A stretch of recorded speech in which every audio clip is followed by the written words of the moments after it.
Let's play ball and stand up New York Mets fans. In a few minutes, we'll get to the first pitch between the New York Mets and the New York Yankees. Game 2 of the first of 2 3-game Subway Series in 2025. Something the teams tend to do once every 3 years.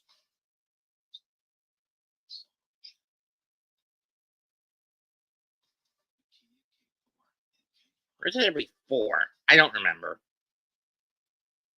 I think it's every 4. 2020 doesn't count. Lineup for the Mets today, they'll send Lindor, Soto, Alonso, Nimmo. Their front four at short, right, first, and left. Then Vientos DHing. McNeil at second, something I question, given how he's been growing more in the outfield than he has at second. Brett Beatty at third. Tyrone Taylor in center, with Griffin Canning on the mound. Ben Rice leads off for the Yankees, followed by Aaron Judge in right, Cody Bellinger in center, Paul Goldschmidt at first, and Jason Dominguez in left, Volpe in set at short, Escara behind the plate, LeMahieu at second, and Vivas at third.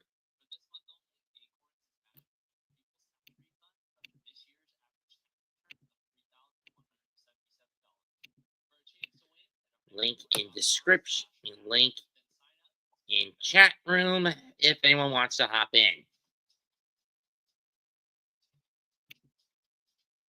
Not that a lot of people tend to.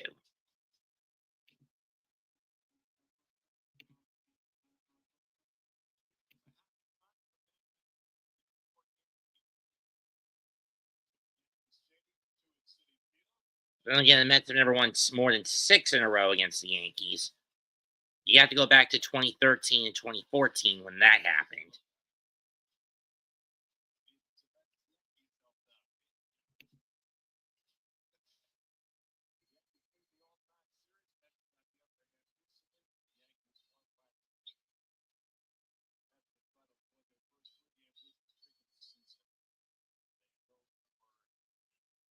Murdoch, where are you? We had a deal, dude.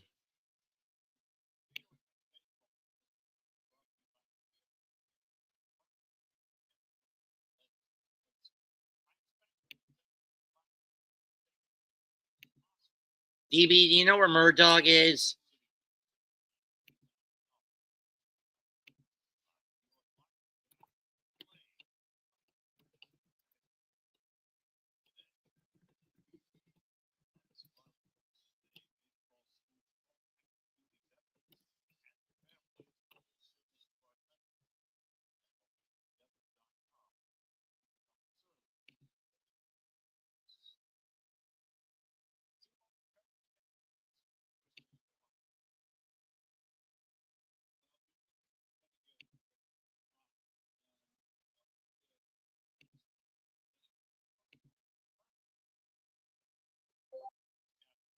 Game time, boys. Let's go.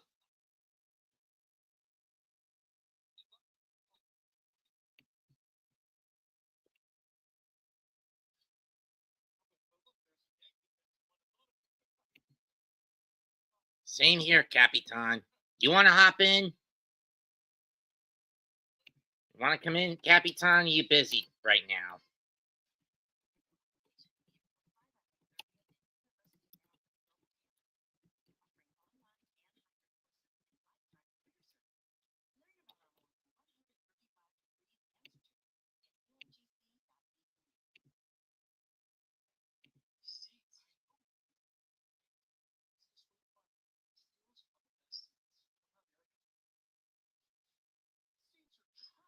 Knowing him, he's going to say he's busy right now.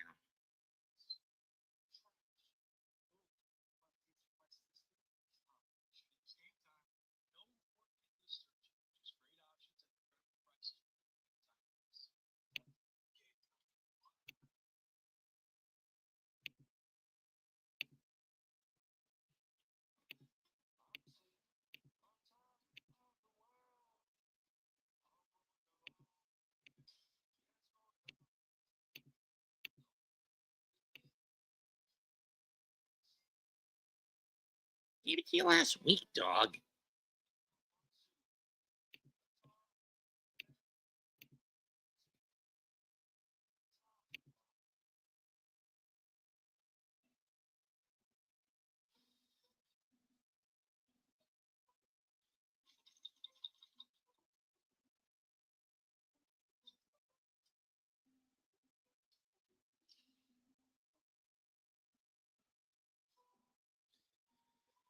I hate commercials.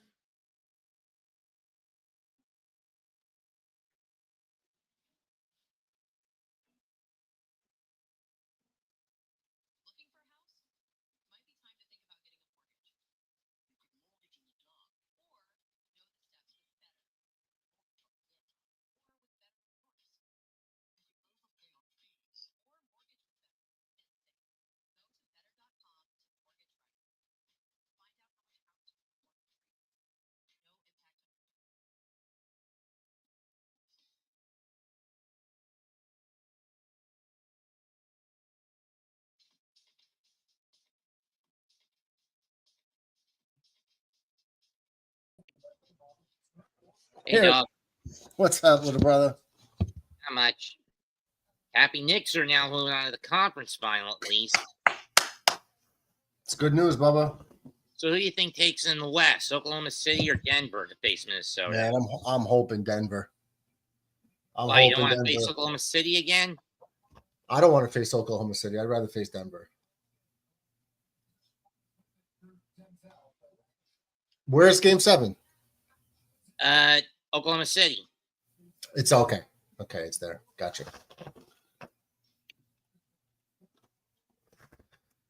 Okay, how you feeling about today's game? Don't know. I mean, the lineup for the Yankees is Rice, Judge, Bellinger, Goldschmidt, Dominguez, Volpe, Ascara, LeMahieu, and Vivas today. Yeah. So that means Peraza's out. Vivas goes to third. DJ LeMahieu goes to second. Yeah, DJ has not been what he used to be. No. I was an old gray mare. I was surprised that he's even on the roster anymore. He's not the same guy that he was in those when he had like 2 or 3 like on fire seasons. And that's mostly due to the hip surgery, right? That and age. You know, he's just older. I've been saying on my channel that when you get older and you start to lose a step, it might benefit him to go down an ounce or two with his bat weight. Now he can catch up to those pitches that his brain might recognize as usual, but his hands are slower, his muscles, and he's a little weaker. It'll just help him. Let's see how this 9-year vet can do after basically on a very slow start this year in Clark Schmidt. Hello, Broken Bell Network. I don't know who this is. Is this a Philly guy? I don't know. Martos looks like he sells vapes to middle school kids. Do either of us look like we vape? Well, Murdoch does, but I don't. Do we look like we sell vapes? No. No, I don't look like I sell vapes. I smoke them, but I don't. That's funny. Leave it to fucking Philly fans to be a bunch of jerks. Yeah, you should be going at the Met fan, not the Yankee fan. Broken Bell implies Phillies. Yeah, no, I'm saying he shouldn't be going after the Yankee fan. He should be going after the Met fan over here. You guys are division rivals. Us and Philly don't care about each other unless they're still stuck on 2009's World Series. Then I can leave it to a Mets fan who can't take a joke. Fuck you. It was a funny joke against me, though. I think it was aimed at me. No, the vape one was against me. Oh. It's okay. It's funny. Do we have the headline?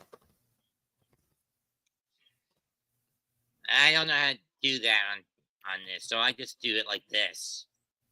No, I meant. Okay, no, so I'll handle it from here.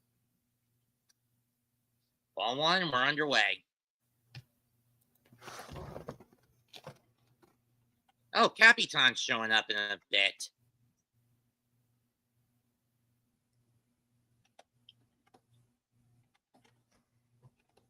Motherfucker.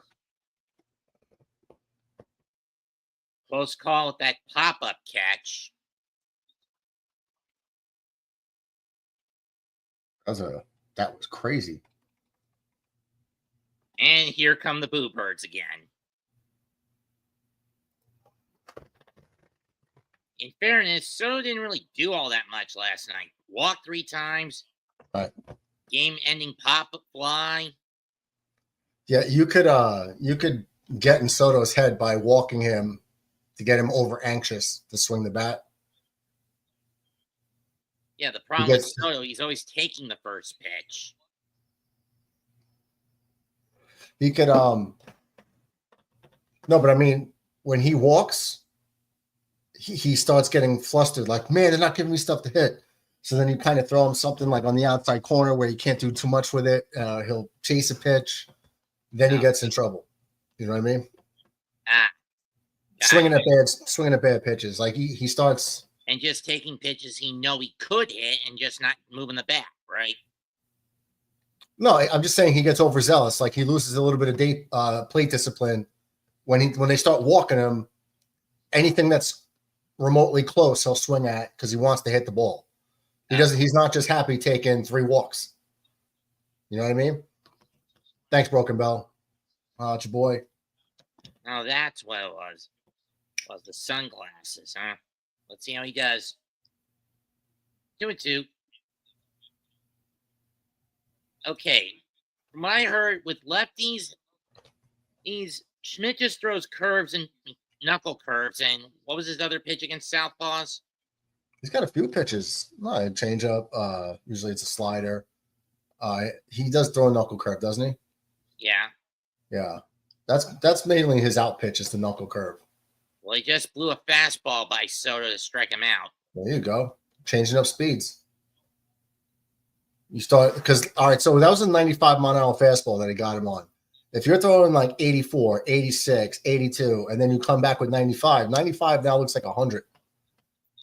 Changing up speeds. That's what a good pitcher does. Any good pitcher.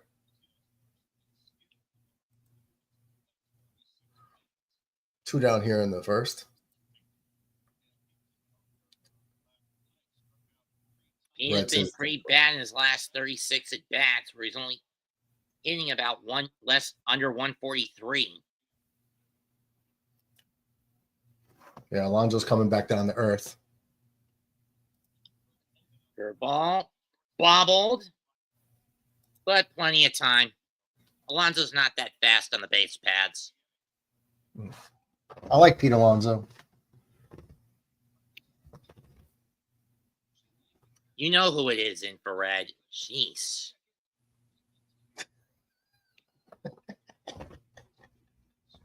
Go crack a Yingling. Or 7.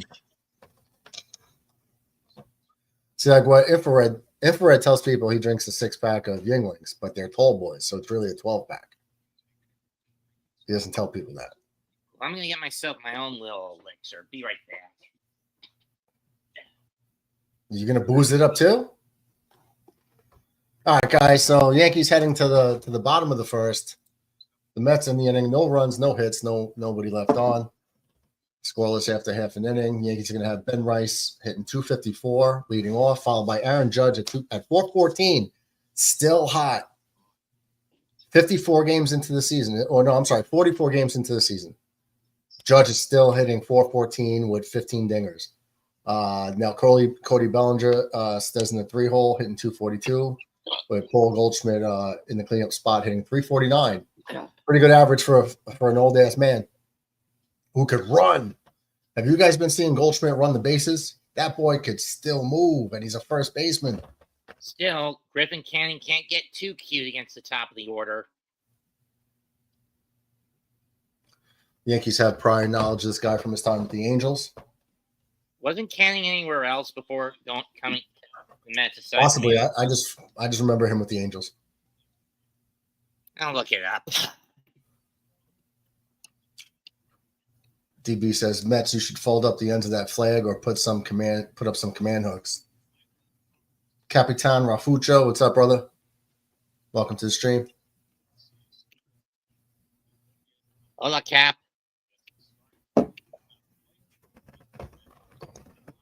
How you feeling about today's game? Are you confident, or are you? He's only been an Angel before Met. Okay. Yeah.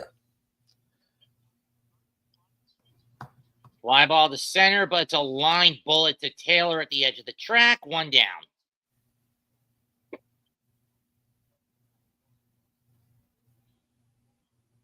Can of corn. Yeah, it was got up there. Well, he's off to a better start than McGill was last night, at least. Well, he had a rough inning. But now, 5 the walks. judge. I hope the Yeah, 5 walks. game is better. I wonder what the next Dodgers game is. Sup, Mets? Hey, Kevin. It's tonight. It's later tonight, Kevin, against Anaheim. Here comes the judge. Ooh, big swing and a miss. Is this motherfucker calling me a Karen? Who? Broken Bell.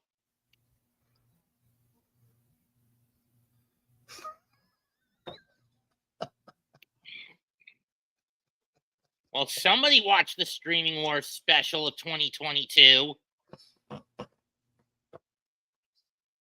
Mets, that is funny. What? Oh, I'd rather sell vapes to kids than complain to managers. I thought it was weed. 3 straight fastballs and 2 straight and back-to-back flyouts. Got it on the hands. The inside out of that swing. Lazy fly ball. Soto gets there. 2 down. Oh, and Broken Bell? Flag!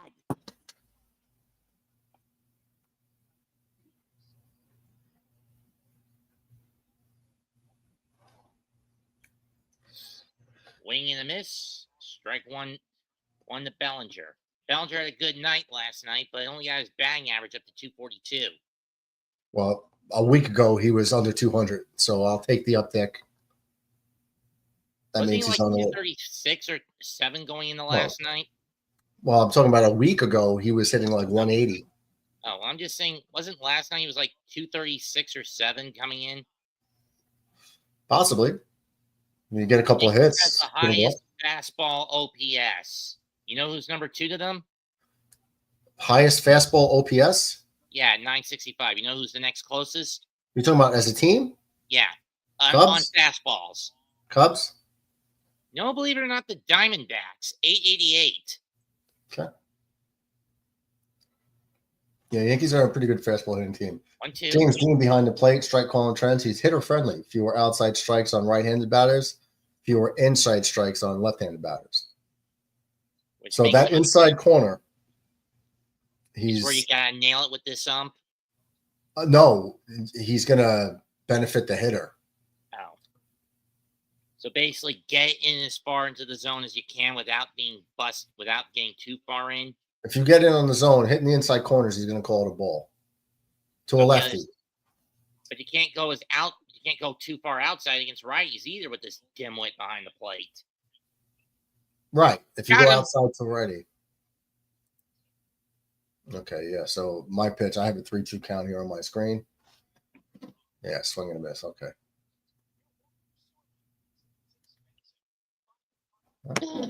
So after 1, no runs, no hits, nobody left on, still scoreless. So a good start for both starting pitchers, unlike last game for both sides. I mean, because think of it this way.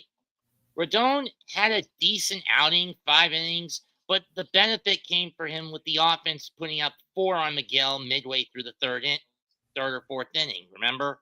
Yeah, well, through 2 2/3, he had like 5 walks to go along with the hits. And the Mets caught some bad breaks yesterday with broken bat hits, infield hits, throwing the ball away.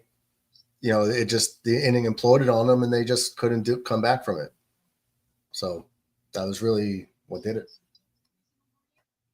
Yeah, but Rodon was pretty shaky at best on the mound yesterday. Yeah, he wasn't on point. He got himself into and out of trouble a couple times for sure. Perhaps one time too many in his case.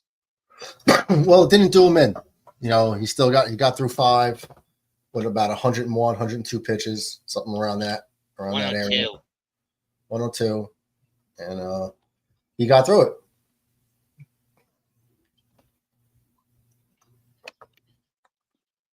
I know, Kevin, you're a gamer first and a sports enthusiast second. Sorry, I was distracted with the chat. I'm playing World of Warships Legends. I don't effing know if the Azure Lane collaboration is in that console game. I'm not as big into gaming as I used to be. I've been doing mobile games. I just stick to my Switch. I do have a PlayStation. If I'll buy some games, play it, beat it, and then not play it again. I better see those camo jerseys on Memorial Day. Oh, it's Memorial Day weekend, so they're just doing it for the weekend. I meant for the game against the White Sox on the day. They're doing a 15,000 fan cameo, Shamanaya cameo jersey giveaway. Okay. McNeil has been pretty off-putting since coming back. I mean, his hitting has been a bit sus, and his fielding, especially at second, has been very sus. I mean, remember the game that he started in second and it cost the Mets against Washington? No, I don't watch all the Mets games. I don't watch many. I know, but I'm just I'll catch saying. highlights. You did hear what happened, right? Well, I assume he made an error. Something like that. DB94 was upset before this game started because Javier Baez hit a 3-run walk-off for the Tigers against his Boston Red Sox. Yeah, and right now looks like it could be Tigers-Dodgers in the World Series. Aaron Nola on the shelf with an ankle sprain. Wilmer Flores went 3 homers, 8 RBIs last night against the A's, and the Orioles fired Brandon Hyde. Yeah, I saw that. Wilmer Flores hit 3 bombs yesterday? Yeah. Wow. I mean, okay. Nimmo grounds out the Yorby Vivas at third base for the first out. It's going to bring up Mark Vientos.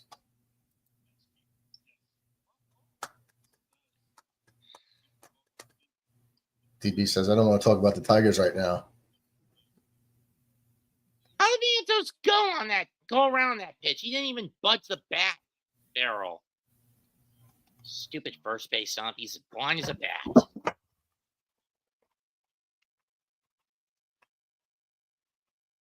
Matt, I would love to see you in the dugout as a manager go out and argue with the umps. That would be great. I'd rather punch them. Would you punch them? You would physically assault them? I thought you would more like give him a stern talking to, but violence. You went that route, okay? Would you take a bat out there with you?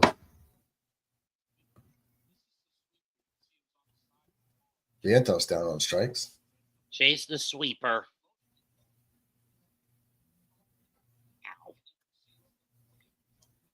Ow. Alaska says, I wish YouTube was not this family friendly all the time. Louis Turin's up next. He's been a pretty good utility catcher. Oh, it's McNeil. Never mind. Fouled off. How old is McNeil now? I think in his early 30s. Seems like he's been around for a long time. He's got that old look to him. 33. Yeah, he's somebody I wanted the Yankees to grab. Good table setter, but he might be on the downturn. He would benefit from playing in Yankee Stadium. There is no discipline at the plate for the Mets lately. Weak ground ball to second base for the third out. That'll do it. After 1.5, no runs, no hits, nobody left on.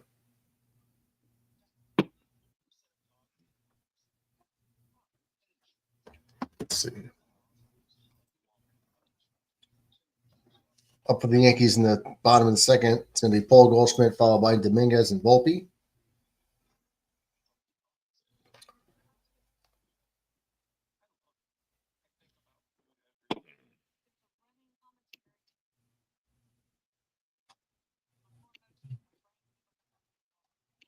Are you guys thinking of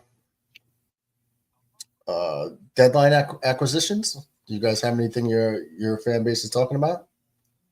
No, I mean, I know we made a bullpen trade the other day to get Jose Castillo from Arizona, mostly because we need a fucking southpaw in the bullpen. Okay. Because remember, both our southpaws, they're under the knife.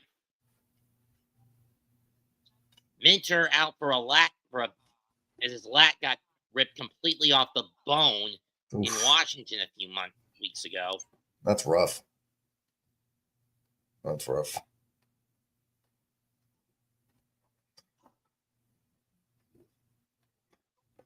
Velasquez. Sorry, go ahead. And you know what I mean by the dreaded namesake? The dreaded namesake? Talking about Tommy John? Tommy John? Yeah.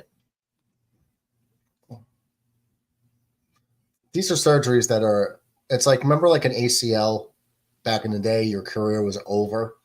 Tommy John, it was the same thing. Now it's becoming more like an ambulatory surgery to where dudes are recovering faster, out the same day. Like things are getting Achilles tear. People are getting this surgery more often is because of what's been done to basically put more pressure on the pitchers.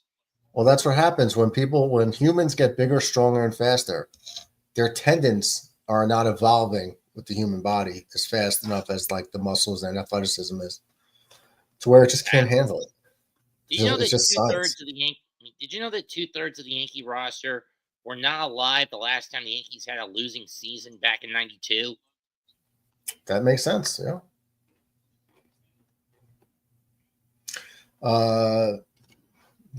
Kevin Velasquez says, seriously, who is this Infrared Jets? Infrared is the man. He is moving on now. I'm going to be done. Another one of my little brothers. Big as a house. He was watching this play-by-play. He's like a big teddy. He's a big hairy teddy bear. You should see him without his shirt on. He's got this hairy chest. You just kind of want to like nestle your head on and say, read me a bedtime story, Infrared. One of those guys. And in the gay community, they call him a big bear. Okay.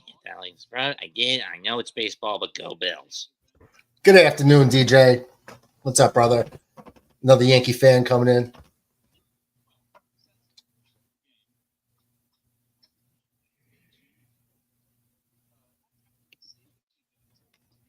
Big red bear. Goldschmidt's highest ERA, batting average, 3.21 is low in 2015 when he was in Was he in Arizona or St. Louis in 2015? Who?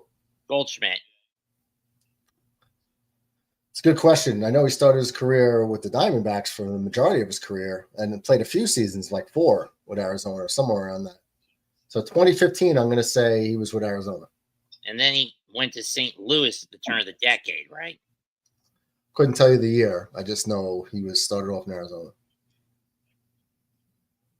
Look at that. Career versus the Mets in 85 games against the Mets. He's hitting .291 with 18 bombs.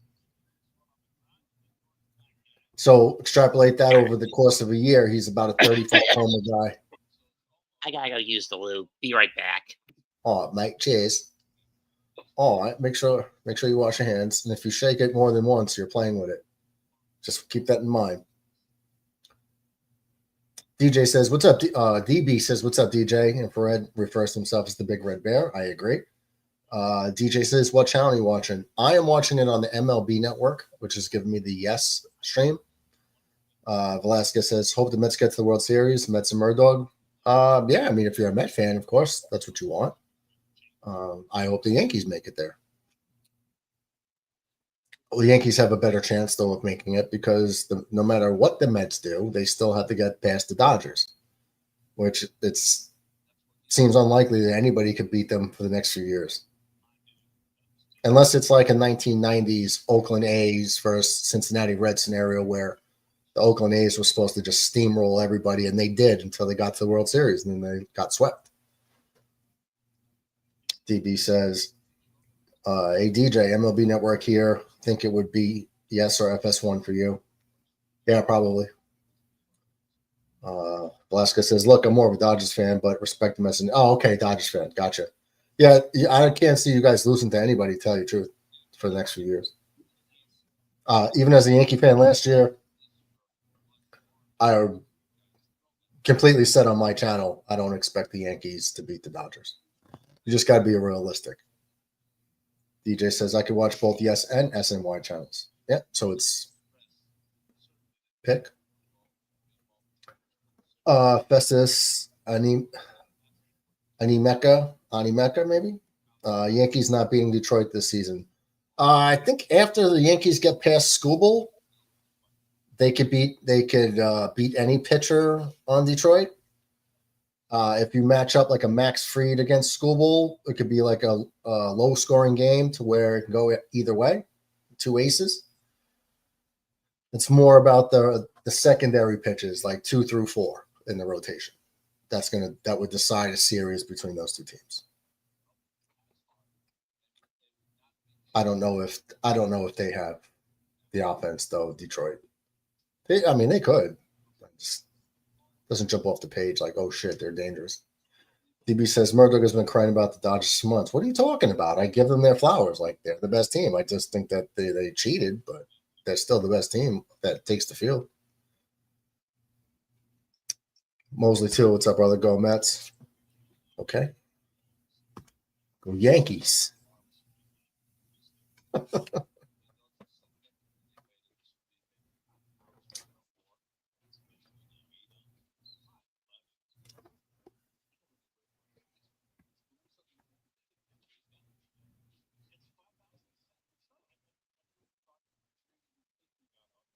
Ooh, way upstairs. 2 down here in the bottom of the second. Volpe takes a 2-0 count.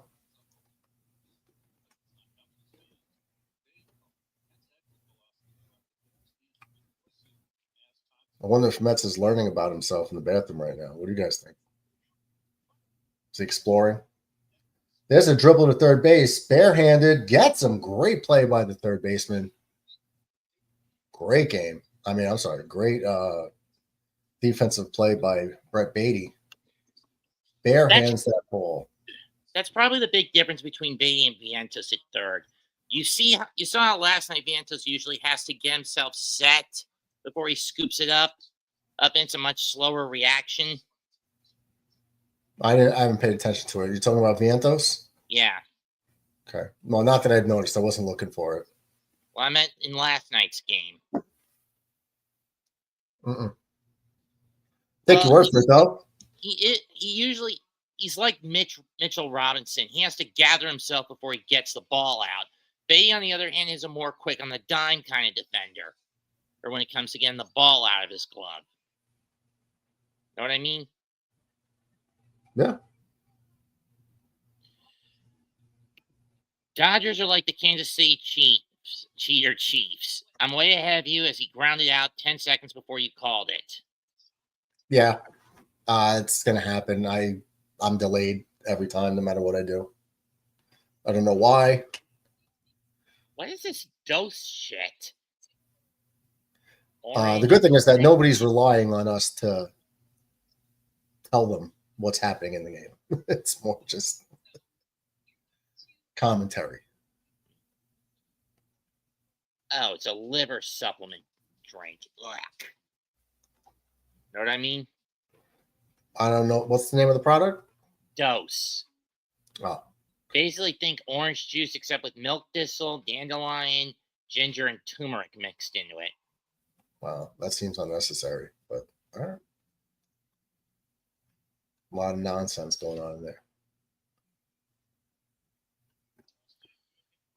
And we are back for the third. It's going to be Torrens, Beatty, and Taylor for the Mets. Luis Torrens is a former Yankee farmhand, if I'm not mistaken. Yeah, and he's been basically a utility catcher. While he can't get it over the fence as often as Alvarez can, he is good when it comes to hitting doubles. Oh, that's good. First pitch, way outside, ball 1, and Schmidt is lucky there was nobody on base because it's the first batter of the inning. Otherwise, that would have been a pass ball or a wild pitch.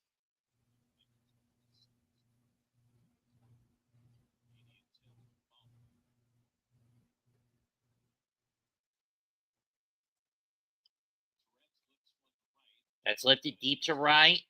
On the track is Judge, back pedals, catches it at the edge of the track, 1 down. Or front pet moves in and catches it at the edge of the track.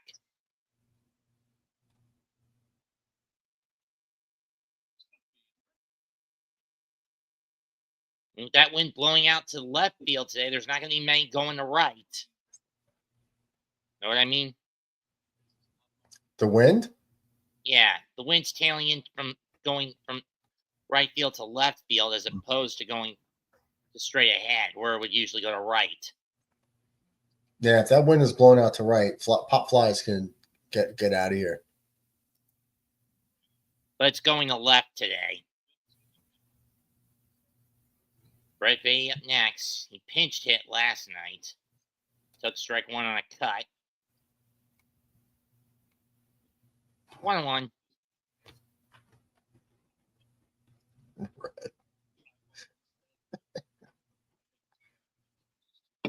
Or it says ESPN has the Stankies with a 62% chance of winning. I cut and missed 1-2 on Beatty.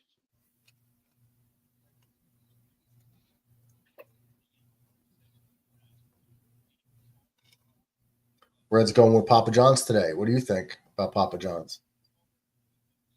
Never done their pizza, but I'm not the biggest fan of it. In fact, I think it caused my little sister to get her gallbladder removed when she was 9. Wait, your sister needed gallbladder surgery because of Papa John's? It was either them or Cece's Pizza. I don't remember. Strike 3. I'm a Pizza Hut guy. If I'm going fast food pizza, it's Pizza Hut. Domino's in my case. Revamped Domino's is better than old Domino's, but it's still not Pizza Hut. Pizza Hut original pan pizza is the way to go. Original crust pan pizza. Tyrone Taylor had a double in last night's game, but nothing came of it. Wow, he doesn't look like a Tyrone. That's who's up next, is what I was saying. No, Tyrone Taylor's up now. Saying he doesn't look like a Tyrone. They just showed his face. Lazy liner, caught by LeMahieu, another 1-2-3 inning.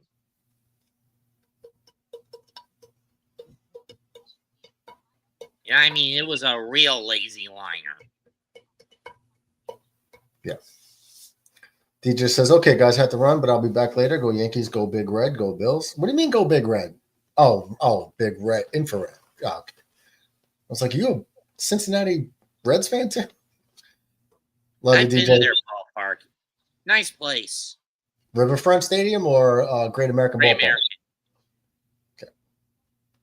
It's a nice little park on the banks of the Ohio. Mm-hmm.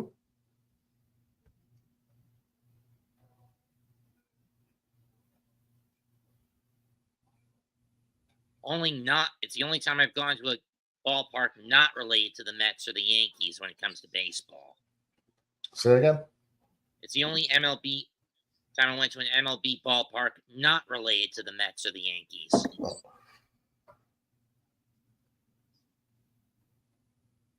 I don't think I've been to any other parks outside of New York. Football Stadium, Jacksonville. I'll be at Tampa probably this year and Jacksonville. Have you ever sat in the ship at Raymond James? I've never been there. Oh. But I will. I don't know if I'll be in the ship. Do they let people sit in the ship? Yeah. That'll be fun. Just stay away from the cannons when they fire it. Fire them. Yeah. What if I climbed into the cannon? Then you're dead, Jim. You're dead. You think so? You don't think I'll just fly out with the cannon shot? Oh, you'll fly out, but then when you crash, you're dead. Oh, it might be fun. Either that or your weight will cause the cannon to go kaboom and you kill yourself from the back, from the blowback. Calling me fat? No. Yes, you are. You're fat shaming me? No. Put a poll up in the chat. Is he fat shaming me? Jeez. We got a smile out of Mets. We got Mets to smile. There it is. Take a screenshot. We got him to smile. Very few and far in between to get Mets to laugh. LOL. Murdoch getting shot out of a cannon after a touchdown. That would be fun. And he'd pay money to see it.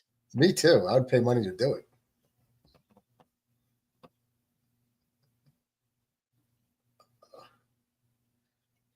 Way to body shame the dog. Yeah. Let's not talk. I mean, I'm husky. I'm big bone. Whatever you say, Cartman.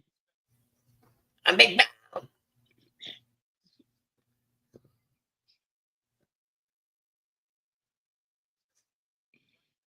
Actually, Infrared would be the perfect Cartman with his rants lately. But he doesn't strike me as a young Archie Bunker. Oh, Cartman. No, I'm saying Cartman is often described as a young version of Archie Bunker. Nah. Who describes him as that? I wouldn't say that at all. Archie Bunker. Right, and that's gone. DJ, 5th at bat of the year, Yankee Stadium homer. Yankee Stadium, first row. I'm sorry, do we have the Yankee home run call? Do we have the Yankee video? Let me see if I can find it. Because I know we had the Mets one that we didn't have to use yesterday. Here it is. It is high, it is far, it is gone! That one's driven deep to left field. There it goes! See ya! That is ripped into right, back at the wall. See ya! Schmidt swings at the first pitch and launches it to left center field and deep. Mitchell back, track, wall. See ya!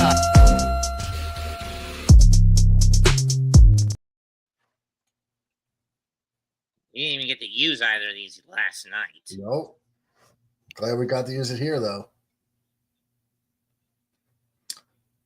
Oh, Bailey's here. Bailey in the house. Super hot girlfriend.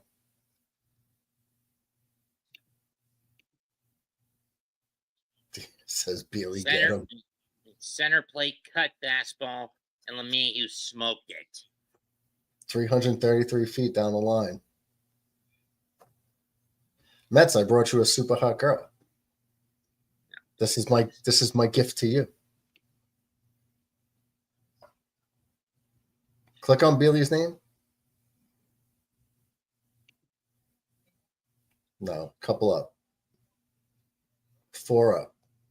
There you go. I brought her here for you. Happy birthday to you. It's your birthday, right? It's your birthday gift. Not for another 4 months. All right. Pre-birthday gift.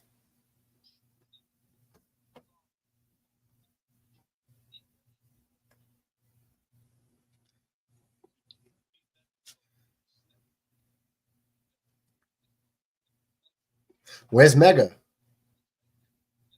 Probably busy doing gaming, and he usually doesn't come in because of how my style is viewed as kind of boring. We agreed to just stick to wrestling. Is he not a baseball fan? Oh, he is. He's just not in for lengthy streams. Okay. Which is why most of the episodes of the Mega Mets I usually try to keep within a 1 hour frame.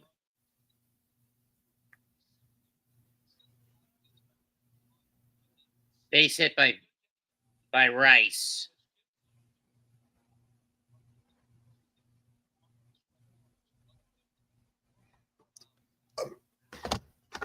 I just saw a headline. I got a notification on my phone about the Jets possibly cutting Corley.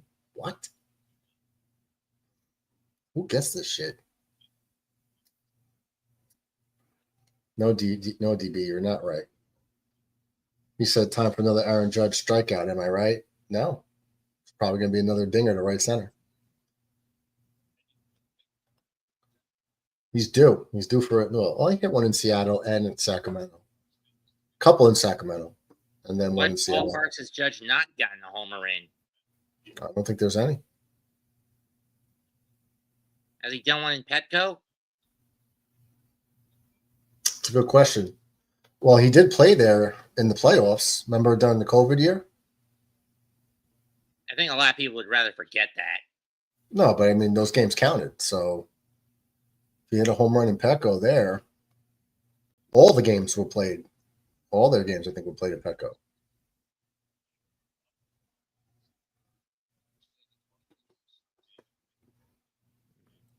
I mean, Aaron Judge is currently hitting .412. 1-2. In the dirt, 2-2.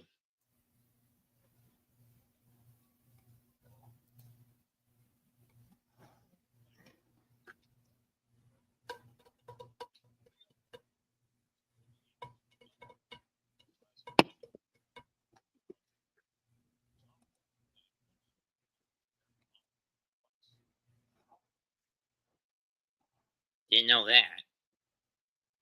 You know what? That Olerud and Bonds are the only other players to have reached base 100 times in the first 200 appearances in the season. Nice. In a season.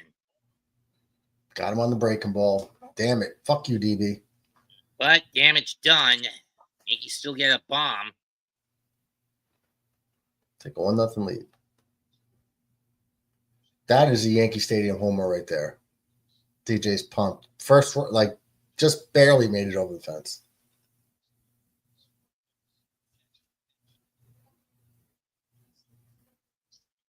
Tomorrow's Sunday leadoff, Lone Star Series. Texas against Houston on Roku.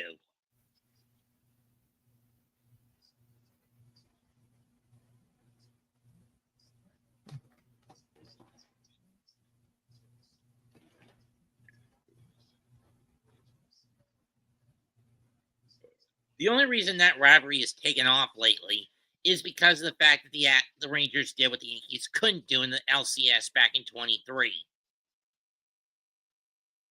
What are you talking about? Beat the Astros in the League Championship Series. You know, they were cheating for a couple of years. They were and they still took them to like 6 and 7 games to the very, very end. Even though they were cheating, they still almost beat them.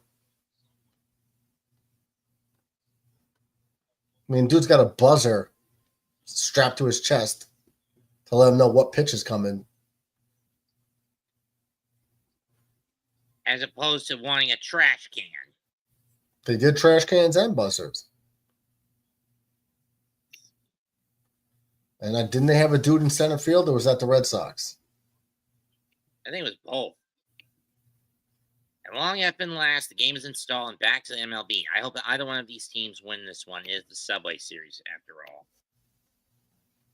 Somebody's going to win. There's no ties in baseball. Unless the game gets suspended and never resumed. Wouldn't that be a draw? Something like that. I wish they never took ties out of hockey. I don't mind that there's a winner, like has to be a winner. I don't mind that because you still get a point. If you make it to overtime, you get a point. I like that. But I like that somebody's got to win. True. And because now you're deciding it after one overtime, you're going to shootout. Shootout's fun. 3 so far. Let's hope me saying that jinxes him. I was just about to say you did it on purpose, but since you did it on purpose, it's not going to matter. It doesn't count. Now, if I said it, it would matter.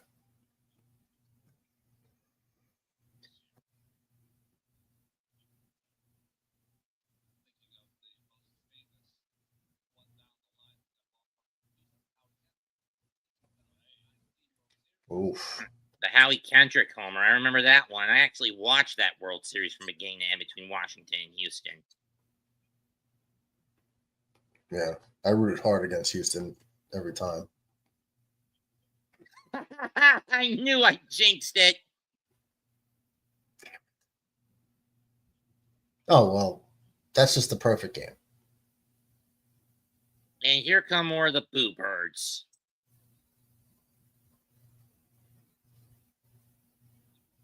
He deserves it.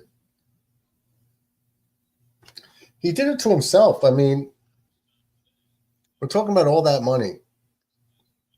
it's like you're already making a gazillion dollars, dude. The fact him hitting in front of Judge for the next 5-6 years, and then Judge retires at some point and he just takes over as the face of the Yankees. He'd be like a co-face of the Yankees anyway. It totally is going to affect the back of his baseball card for his career, which he did himself a major disservice. And base hit in the right. Lindor hits the brakes at second. Yeah, you don't want to run on Judge.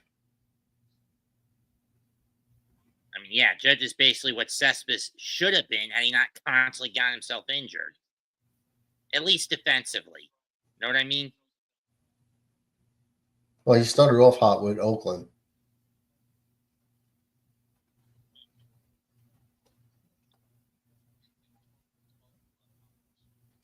It's very Let's easy see if to not Alonso can get out of his little rut. His batting average is now down to just a shade over 300.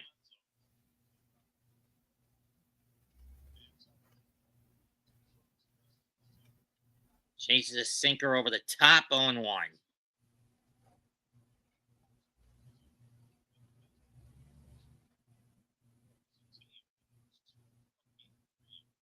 One of the worst RISP batting averages in the league for the Mets.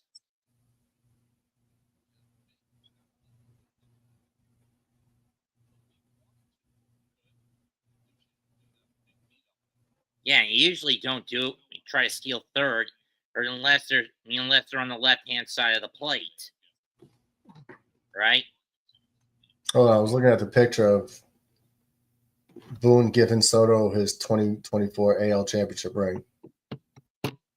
And line one in the left, base hit. Dominguez plays on a hop. Lindor scores. Tie game. I would have just left it in his mailbox or just had somebody bring it to his locker room and not even handed it to him. For Pete, that's RBI number 37 on the season.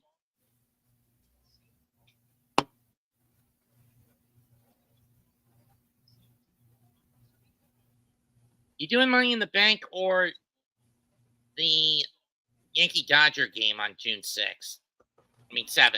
I might lean more towards, I don't know. I might lean more towards Money in the Bank, but isn't it going to be the ability to do both? In my case, I usually compromise one over the other, mostly because it's too difficult to put my head on the swivel to do two at the same time. You know what I mean? No, it might be. Isn't it like an afternoon game? No, it's a 7:15er. It's a Fox game. So, okay. Something happens. Worlds Collide is at 3. Their collaboration between WWE, NXT, and AAA. No. There's a game where the Yankees are playing the Dodgers, and there's like a pay-per-view as well. That's Money in the Bank. But I thought that I looked at the times, and I was probably going to be able to do both. If the wrestling game was at 3:00, that's Worlds Collide. I don't know. I have to think about it. Which one I would prioritize? Might be Money in the Bank. Not sure.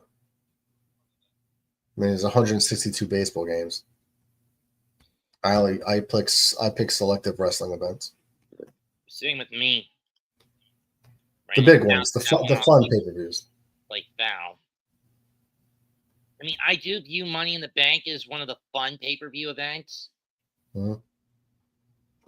But out of the minor stopgap events, it and the Elimination Chamber are probably the only two I'd be willing to do outside the big four. Yeah, right. I'm the same way. Money in the Bank, Elimination Chamber for sure. WrestleMania, Royal Rumble. Survivor Series, SummerSlam.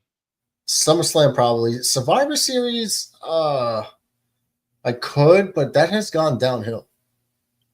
I mean, especially when they're going to do their first ever outdoor Survivor Series this year. Well, you know where it's going to be held? It's anecdotal. Levi? Nope, Petco. Petco, okay. Well, I got the state right. You said this umpire usually favors the hitters on the inside quarter, right? Look what he just did. Yeah, Well, he just went to the pitcher in this case. that's true. Yeah, he just struck him on the inside corner. That's what the graph said. The graph in the beginning of the game showed it. What a hypocrite. Well, it doesn't mean that he can't. That was a good frame job too True. by Austin Wells. You mean I don't know how the Skara. umpires don't see that. It's How do the Skara, umpires not not see? Wells, behind the plate for the Yankees? Oh, Ascara. Thank you. Yeah, you're right. Ascara. How do the umpires not see you catch the ball here and then bring it here? How do they not see the movement and be like, nah, I see what you did there. I know your tricks. So it's taken off, and he's going to take third easily without a throw. He's That very still bad. needs a trade-off. That still doesn't get rid of the double play trouble for the Mets. How did that happen? How come, like, he's very bad at stealing? I mean, I know obviously he got the third standing up, but I mean, like, he takes those risks. All the guy has to do is step off the bag. But like I said, there's still the trade-off that you still don't get out of double play trouble in games. All right. So the guy on first didn't go. Oh, that's hit it to left. It's playable. Dominguez makes the catch, but Soto will tag up, and the Mets go up 2-1. Alonso goes to second. Oof, just missed a 3-run homer. Well, stolen base comes in handy.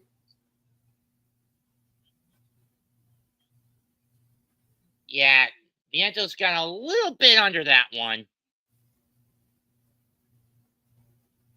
Right there. Just a bit under it and off the end of the bat. Get that a little more center, and the Mets would be up 4-1 instead 2-1. Wouldn't you agree? Yeah. A couple more feet.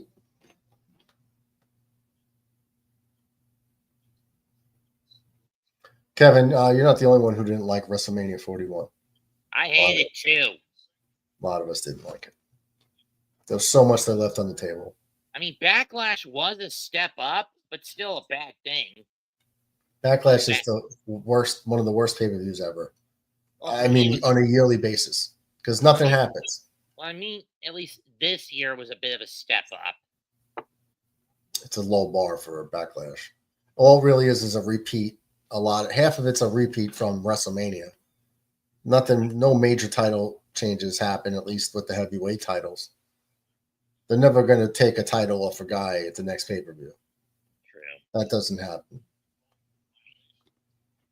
The only thing I remember, Kane won his first title, and they took it off him the next night at Raw. At the King of the Ring, I remember. But then again, you got to think of the circumstance. It was Undertaker that busted Austin open, not him. And even then, the way Kane's costume was designed, the only place Austin would have been able to beat Kane by winning the first blood match would have been with a litany of paper cuts. Yeah, Know well, he what I wears a mask and a full body suit and a mask. It's hard to tell. With everything except his left hand covered up. Right? Yeah, his That was left the arm. only way Austin was going to win. He would have had to come at him and give Kane a litany of paper cuts that night.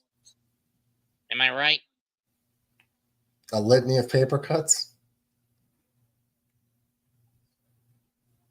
And believe me, one of the sickest motherfuckers who knew how to use paper cuts as a weapon used to wrestle in the U.S.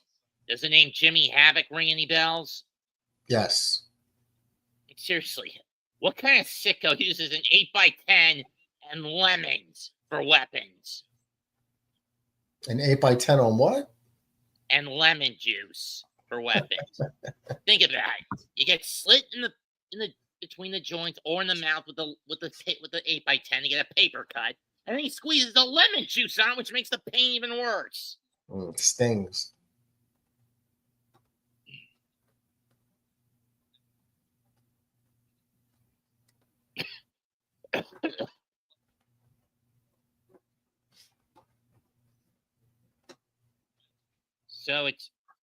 So after a McNeil walk, who's the pitching coach for the Yankees?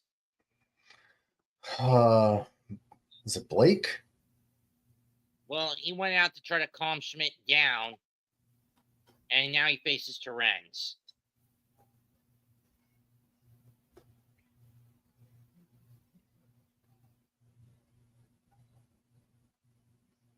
Big hole on the right side. Question is Torrent's going to be able to pull it down that direction?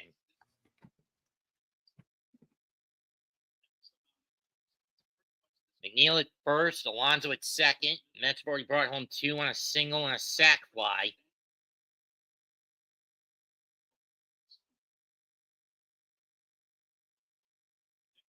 Pickoff attempt to get Alonso, and he's safe. That was close. Ooh. You agree that was close? Yes, very close. Yeah, we got Matt Blake from Cleveland organization.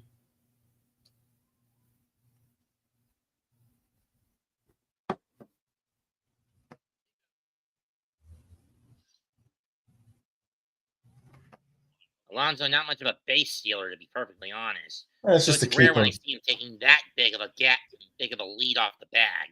just to let him know, like, we know you're there. Like, you don't want to get him too big of a lead in case there's a base hit. Tomorrow night, it's Peterson against Fried. This game on ESPN.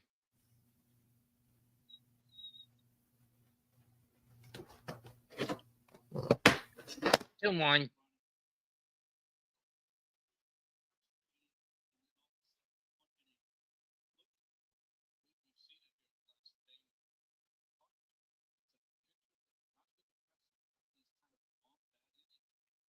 Next, do you watch Survivor? Used to, but not anymore. Mostly brings out the worst in people. Would you root for me if I got on? I guess. I mean, sure. Yeah, how do you think I do? Probably get knocked out before the merge. You think so? Why do you think that? It's one of the most cutthroat reality games. Yeah. I mean, I know I get pretty much knocked out because I'm not athletic enough. I'm brutally honest to a point of abrasiveness to a fault. Mm. Yeah, but sometimes they keep people on that because they're not threats. Here's the payoff. Ball 4. Jesus.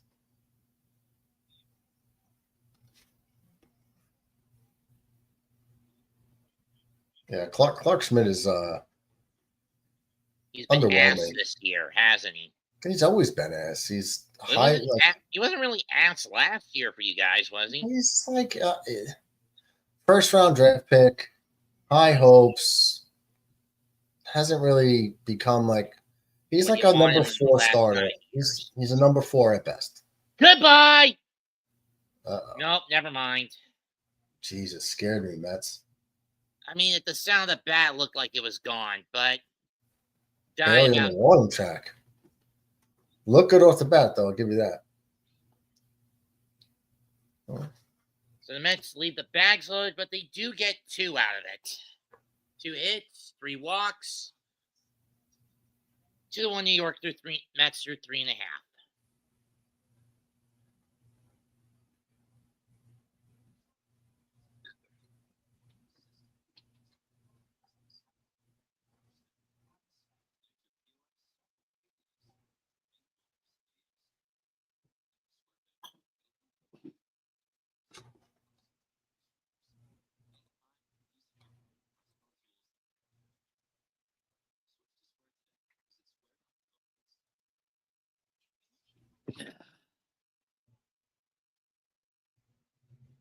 Ouch.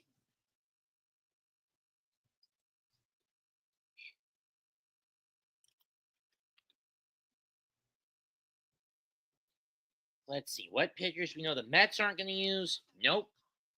No Budo. No Kranick today. Yankees aren't going to use De Los Santos. They might use.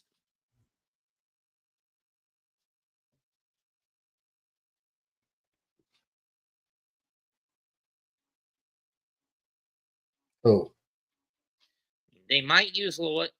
They might use Leiter Jr., maybe Tim Hill, Ian Hamilton, maybe. That's about all I can think of coming out of the Yankee bullpen today. For the Mets, they'll use out of the bullpen probably Brazaban, Cabrera, or Stanek along with Diaz. Then again, I don't know. You know what I mean? Yeah. Let's see what happens.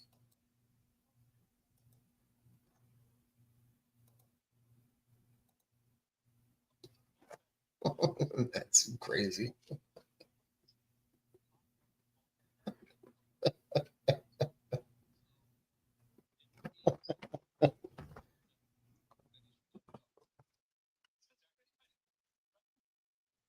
That is weird. What? That Canning is best when he's not comfortable with his grip on the ball. Yeah, that does sound weird.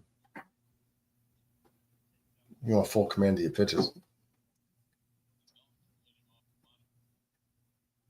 Ball 2.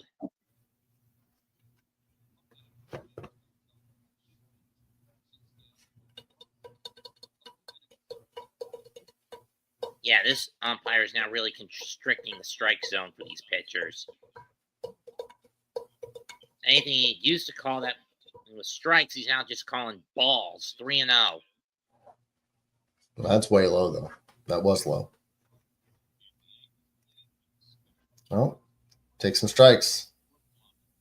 Make them come to you.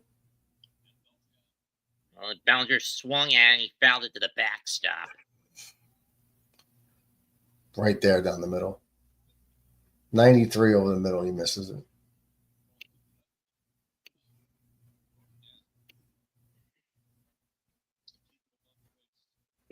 Excuse me. Takes a changeup over the middle and doesn't even chase after it. Good pitch. Wow. You can't get into the middle of the plate more than that.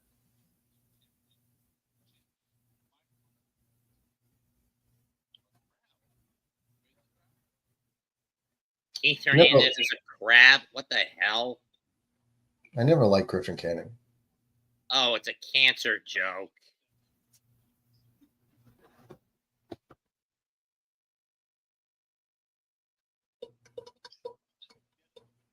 You're not the only one who doesn't get it, Gary.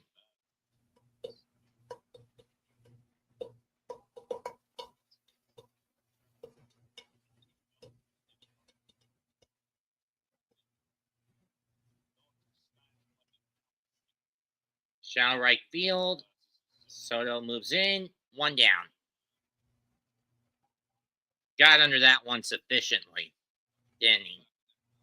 Yeah, I was wondering if that was ball 4.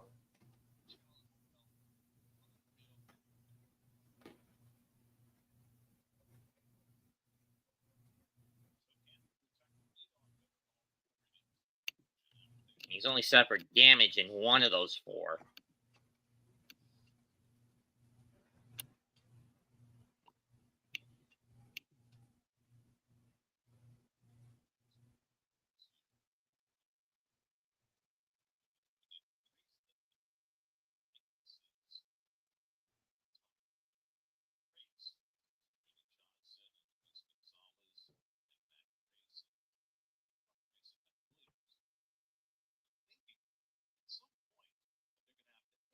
I think one of the funniest moments for the Mets broadcast team in 22, Steve Gelb's in the sausage race in Milwaukee. He participated? What? He participated? Yeah. And actually won it. Mets lost the game. They got shut out in that 4-0 by the Brewers. But Steve, he dresses the Polish sausage. The Johnsonville Polish sausage won the race. You know how difficult it is to run in that suit? Can't imagine. I mean, given how top heavy it is, you gotta have your hands on your chest most of the race.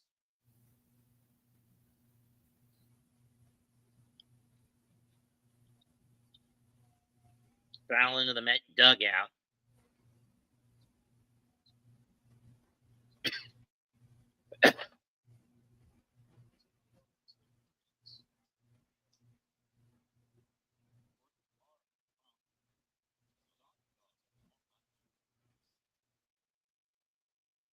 2-2. Fouled again. I'm surprised Terrence is back out there behind the plate after getting hit in the groin in this last outing against the Cubs. You know what I mean? Oh, I mean, yeah.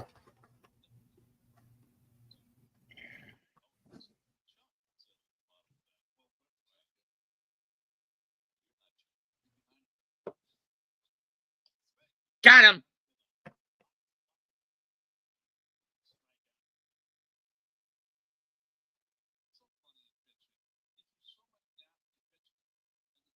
I mean, last night the Yankees only struck out 6 times. Today they've struck out 3. They're about it, ready for their average. Some days they're going to get 6. Some days they'll get 13. But they average around 9 to 10. Well, 9, almost 10. Yeah, the only reason they only got 6 last night was because Miguel is a pussy. Miguel? Tyler Miguel. Oh. And they only had to hit in 8 innings. They didn't have to hit in the 9th. True. But again, that's because Miguel was being too much of a pussyfoot. And for those wondering, I looked it up. Pussyfoot is not profanity. It just refers to someone who's. It just refers to someone who's overly cautious. Yeah.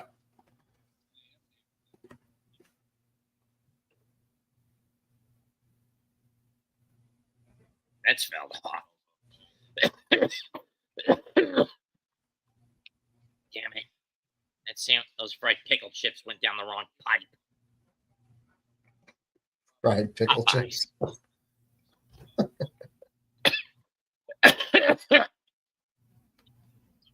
Up the middle, base hit.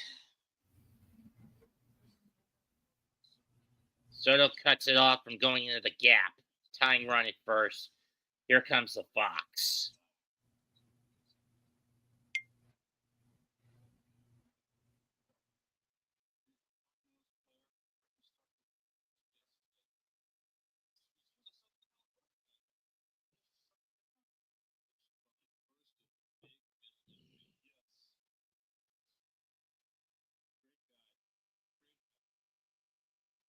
You call Volpe the Fox? If you look at the name in Italian, Volpe, or pronounced as Volpe, it translates to fox. Okay. I'm sure he is Italian.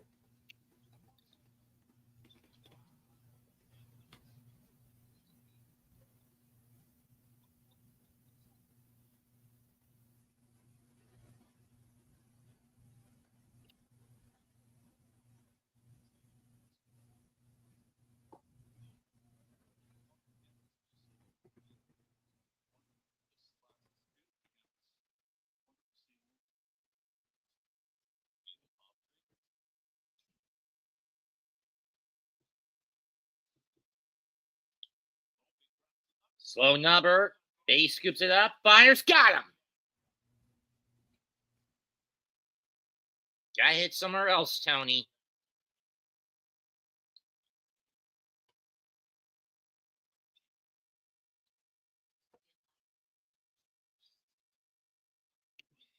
Two on Mets through 4. Well, at least this game is going a lot smoother. This stream's going a lot smoother than last night. Game's still young. I'm just saying it's moving at a much faster rate than last night's. Okay.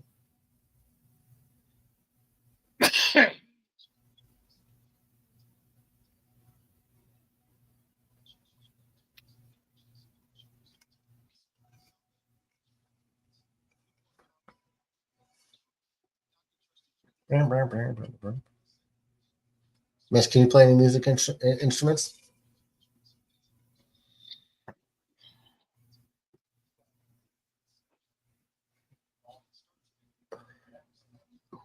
He's got on.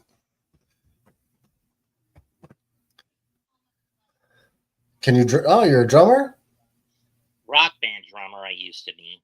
Oh yeah. Boom, boom, boom, boom. The video game, not real drumming. Oh, that's PlayStation or Multi-platform. So I played on 360. were you good? Yeah, but I basically stopped after two. Mostly because my drum set kept breaking. It's a new one. Throwing, I was behind on tech at the time, and I didn't bother getting 3. And when 4 came out, it was too little too late to get the set. Plus, the music rhythm puzzle game genre was starting to die out. Know what I mean? Yeah. Well, I mean, if you like it, just keep playing it.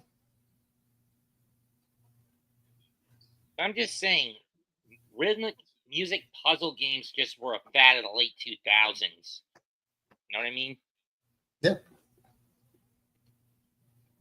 I watched some videos of people breaking the records for like Guitar Hero. I don't know how the hell they did that. Like perfect scores on like a 5-minute song. It's like, wait, what? Yeah, do not do Through the Fire and the Flames.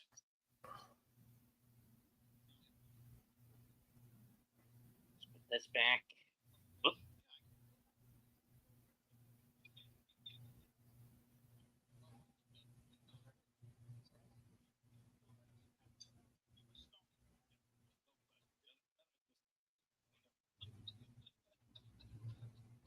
With whatever Gary and Keith and Ron are talking about, little advice for fish filleting. Never let a left-hander do it.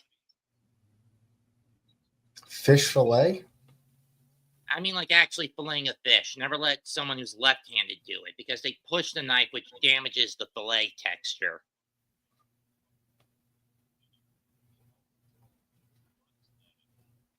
What if they just flip the fish over?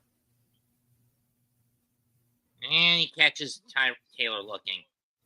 I'm not sure, but most people say, but the tip is basically that even when you get a knife that's custom made for left-handed use, most people would say when someone prepares a fillet or slices it with a left hand, you know how a left-handed person will tend to push the knife, whereas a right-handed would just glide with it. Know what I mean?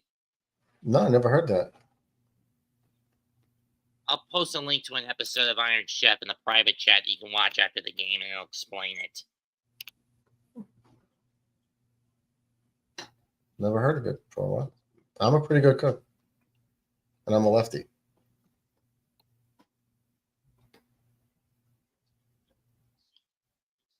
Lindor grounds one the first. Goldschmidt scoops it up. 2 down.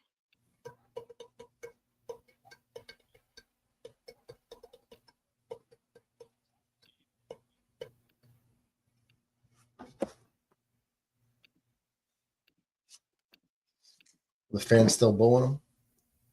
Yep.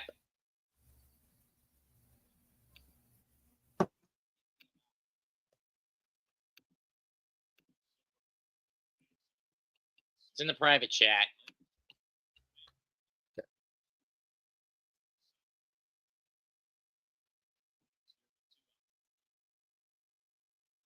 First pitch to Soto is low. Ball 1.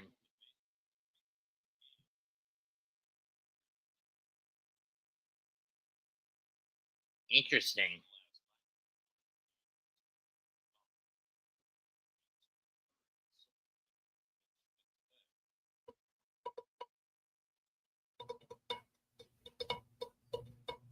One 0 pitch. Way inside 2-0. Alonso, of course, got the Mets on the board with a game-tying single at the time last inning. He's on deck.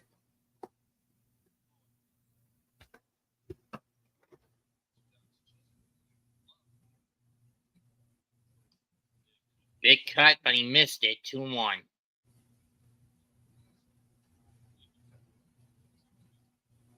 Swung under it.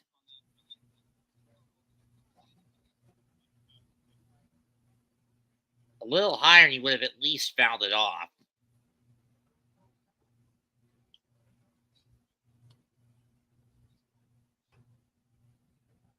Missed again. 2-2.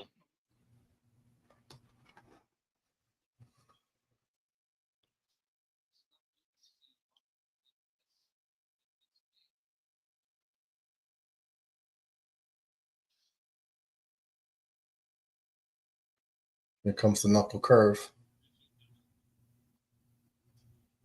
just missed. Full count. I could have called him out on that one. That was a slider. The knuckle curve's usually slower, right? Oh, he didn't throw out. That was a slider? Okay. No, he threw the slider. Knuckle curves Well- are usually slower, aren't they? Knuckle curves are slower, yeah. Yeah, but that's his out pitch, so. And he walked him. Too far in on the knees. I mean, low and at the knees.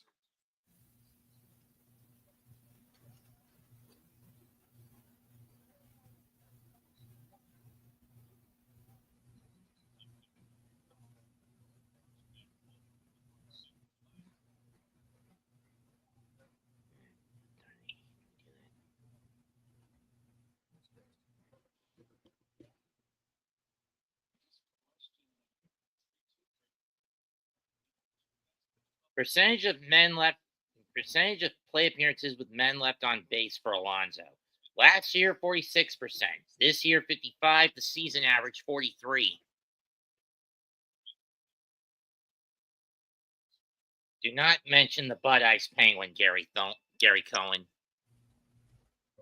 You remember those old Bud Ice commercials in the mid-90s? Yeah. That penguin was a fucking serial killer. And for what? Fucking a beer that was discontinued shortly after his stint. Oh, Bud Ice was a terrible beer.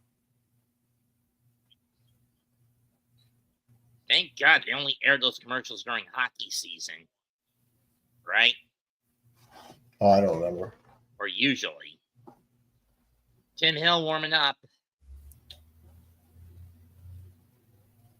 Doobie-doobie-doo. Doobie-doobie-doo. 1-2 to Pete. Here it comes. Schmidt sets. Gonna throw over to try to keep Soto honest at first.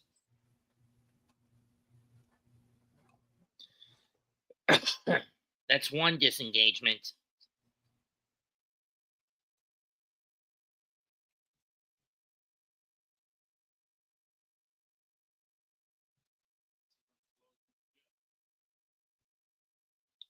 Pete lifts one on the left.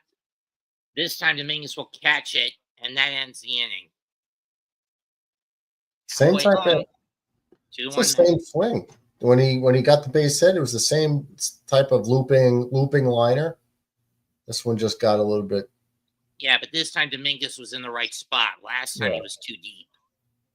Yeah. Wasn't he? Yes.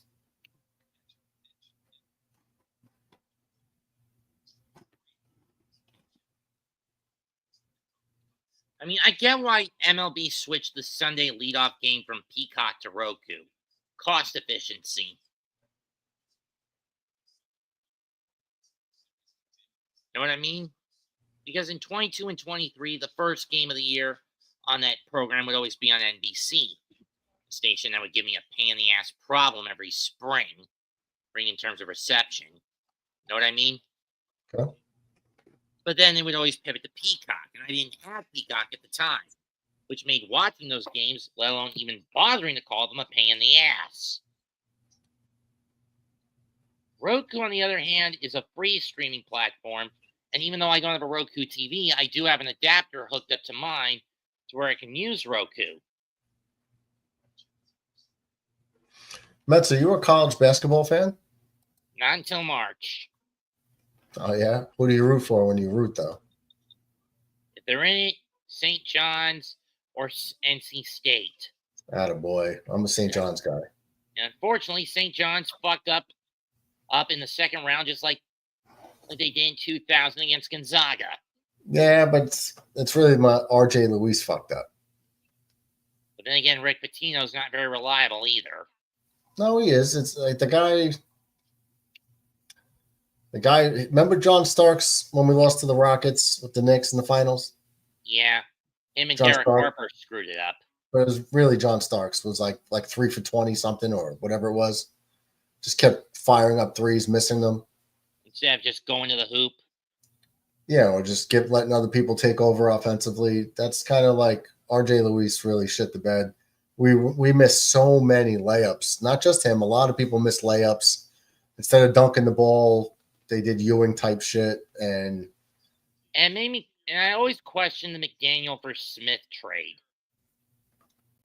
Charles Smith? Yeah. Well, if you remember, Charles Smith blew that game against the Bulls. Yeah, why didn't we keep Xavier McDaniel? I don't know. Charles Smith was a 6'10 forward. Good rebounder. Xavier McDaniel really he was better with the Supersonics when we got him. Wasn't he also a Celtic at one point? Maybe at some point. But After we got rid of him? Possibly, yeah. I mean, these guys bounce around the league after some point, but we had him we got him from the Supersonics or in free agency or something. That's Anyway, fouled off. St. John's, man. Descara, who's up.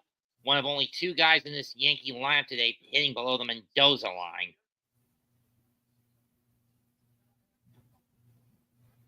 We got Zuby Ejiofor returning. Ruben Prey. But we got a stud coming from Providence, Stanford, Arizona State, and North Carolina. At the very least, last year, at least the Pack got to the Final Four, which many called a bit of a miracle for them, and yet they couldn't repeat a tournament appearance this year. We're going to have a good team next year. I was talking about State. We got 7 transfers. 1, 2, 3, 4, 5, 6, 7, 8, 9, 2-2 again. And Scar takes a ball. Full counts. Yeah, this ump is really being a skinflint now. Now with the zone.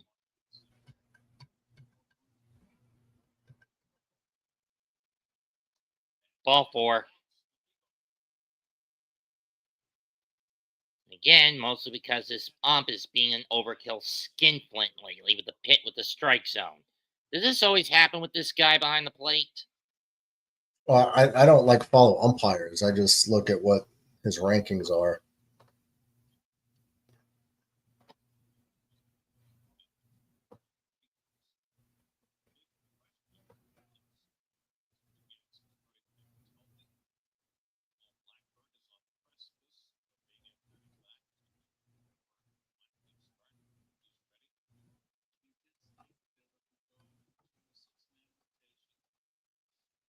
Yeah, that was a stupid move by bringing Blake Tidwell against St. Louis 2 weeks ago.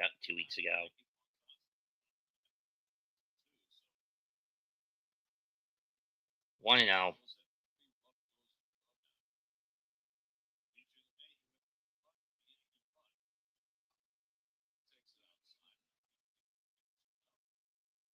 Get in the zone, Griffin.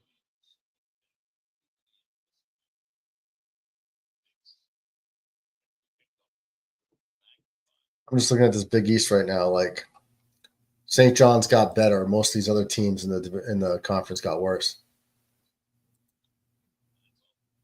But hasn't the conference basically constricted upon itself with the departures of teams like Boston College, Syracuse, Rutgers? No, they picked up teams like Creighton, Butler, Xavier.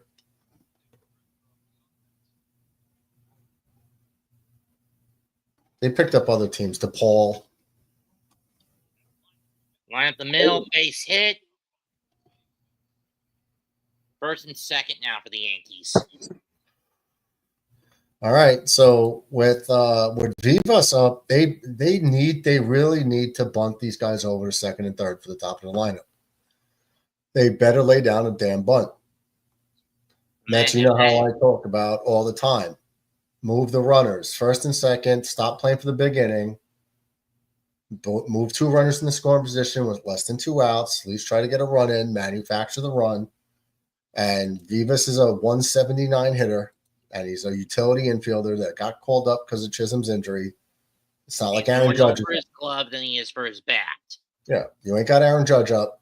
Bunt his ass over. And, because then they're going to have to pitch to Ben Rice because Aaron Judge is waiting on deck. It's perfect opportunity to lay down this bunt right here, and they better fucking do it. And if they don't, thanks, Aaron Boone. You suck. And him getting to the World Series last year was a fluke. Yeah, they didn't get to the World Series last year because of Aaron Boone. They got there in spite of him. Everything, all of their success is in spite of Aaron Boone. I know you don't like him, but I would rather a Buck Showalter running his team. And we know Buck would never get this far if he did, he'd shit the bed. Well, no, just make the right calls. These are easy calls to make. I'm just saying that for both our teams. Once Buck got into the playoffs, he always shit the bed. Well, they got rid of him the year before the Yankees went on the dynasty. He was there for a couple of years leading up to it. It really sucked. So now look, this guy just swings at a pitch a foot inside for strike 2. So we're looking at an unproductive out on the way here when you should have bunted him over. Well, he took a ball at the knees, 1-2. I don't even care if he hits a 3-run homer here. It's not the smart play. Once in a blue moon, it's going to work out to your favor. But why don't you set yourself up? Foul ball.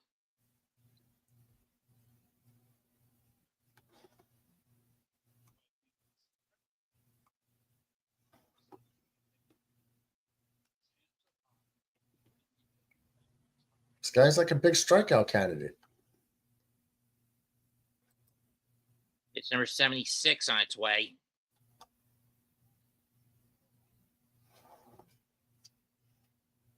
Got him. And the boss pulls a Bartolo Colon. And you know what I mean by a Bartolo Colon? Swinging with his helmet popping off? Yeah, the helmet fell off. It's do I need to manage this Yankee team and just do basic shit? You sound a lot, when it comes to that, you sound like awful coaching when he needs to coach deep and say, does he need to coach the Pistons and teach them basic transition defense? No, this is not reinventing what I'm saying is not reinventing the wheel. No, it's not. This is standard baseball. Where you want to get into like hitting runs, all these different types of things. Okay, that's extra managing. This is basic shit. Still, scoring position, RISP has not been one of Ben Rice's best spots. He's only hitting 194, where the rest of the guys are hitting around 273. Collectively. Flies one to the left.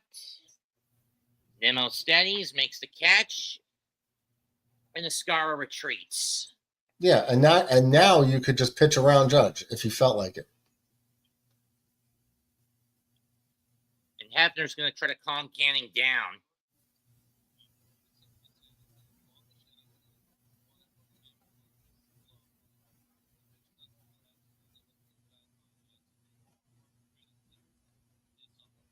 Well, world's greatest hitter in this generation anyway, right? Yeah, I mean, Mike Trout was like him. The difference with Trout is Judge has more power. So, well, I'm saying in terms of who's the GOAT in this. I'm saying Aaron. Whoever the GOAT G is, in terms of who's the GOAT G, greatest of this. The GOAT G, it would be Judge. Judge greatest of this generation. Yes, yeah, I got it. What I'm trying to say is I agree, but Aaron Judge's power is what separates them. Aaron Judge will hit a double. I'm sorry, Trout's double would be a home run for Judge 5 rows deep.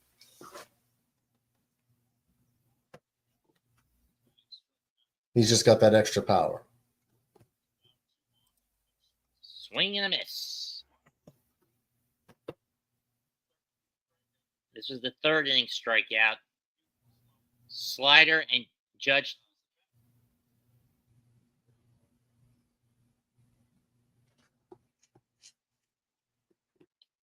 Whoa, that one went too high, 1-1.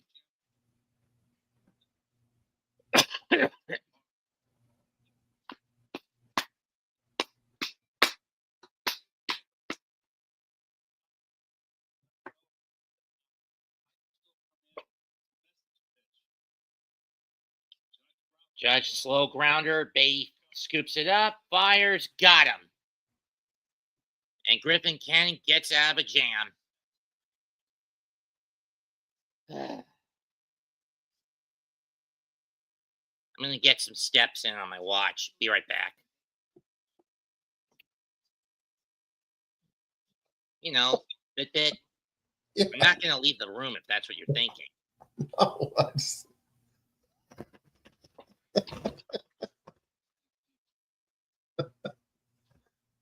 maybe we'll get some exercise in during the commercial break.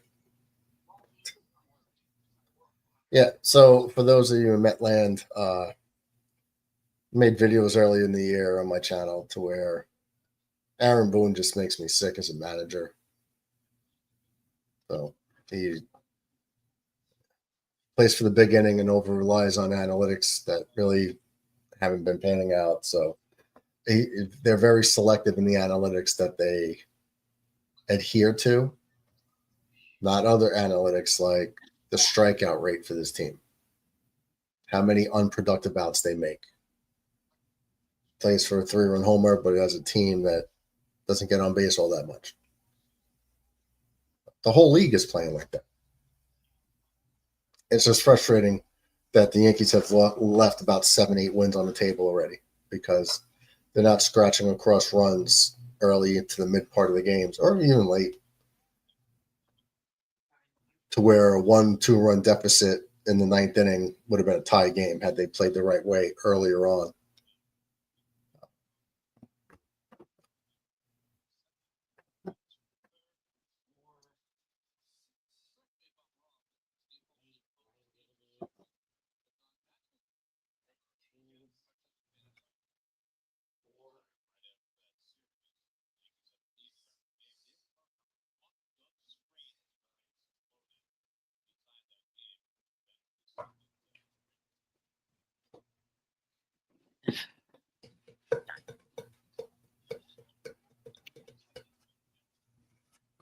So we'll see Fernando Cruz today. Ian Hamilton. Yeah, we'll see Cruz. We'll see Hamilton. No De Los Santos. No De Los Santos. Tim Hill, Ryan Yarborough. Unless they're going to have Ryan Yarborough start on Monday. But they could have him throw today as an off-day throw.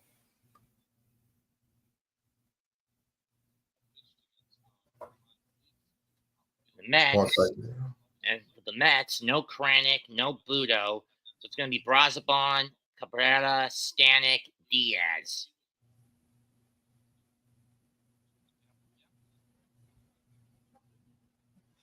And it's Mark Laird Jr. warming up. Nimmo takes 93 upstairs for strike 2. Takes 94, but this time he doesn't pursue it. 1-2. Brendan Nimmo growing out his beard looking like Alistair Black.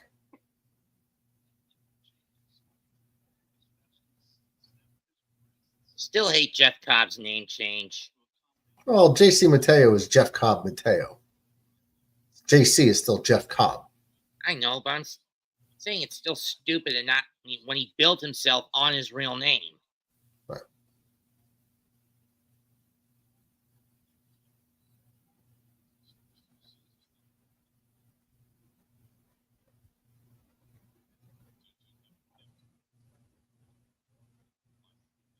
Fly ball going into the seats, foul.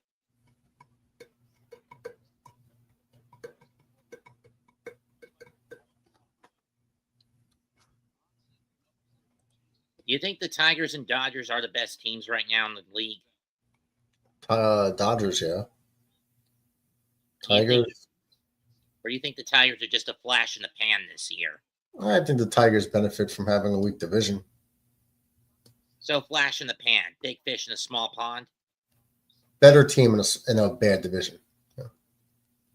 They're a good team, but they're in a bad division. So Pay off. It's easy to rack up wins. And Nimmo does what Nimmo does best. Get a walk. And that's 5 walks for the Mets for Met hitters today.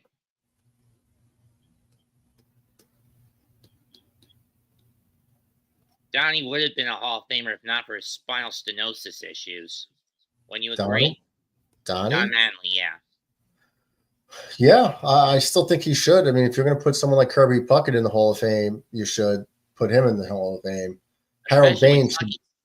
Especially when Puckett's issues were mainly related to eye cancer. Right. But I'm saying his career got cut short too. So why Mattingly's a Gold Glove MVP, like multiple-time Gold Glove winner, MVP, great numbers, one of the best of his era for sure, hands down. And his career got cut short. So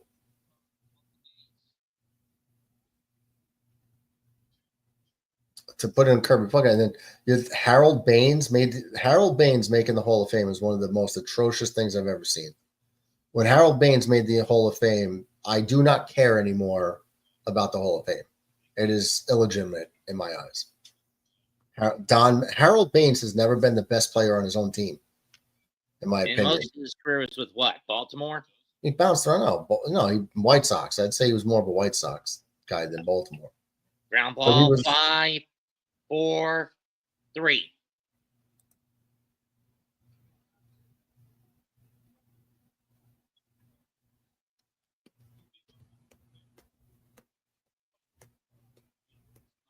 Big double play for Clark Schmidt.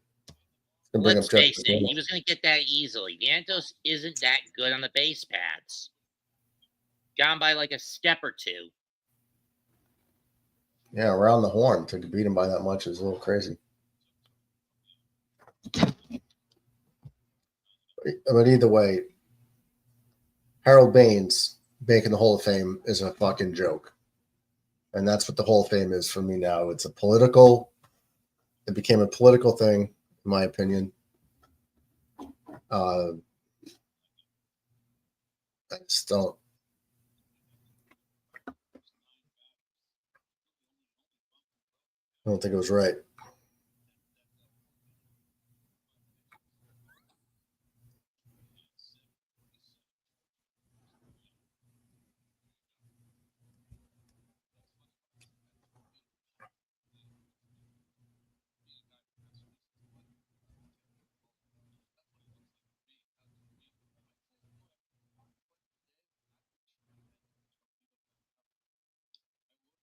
One and two.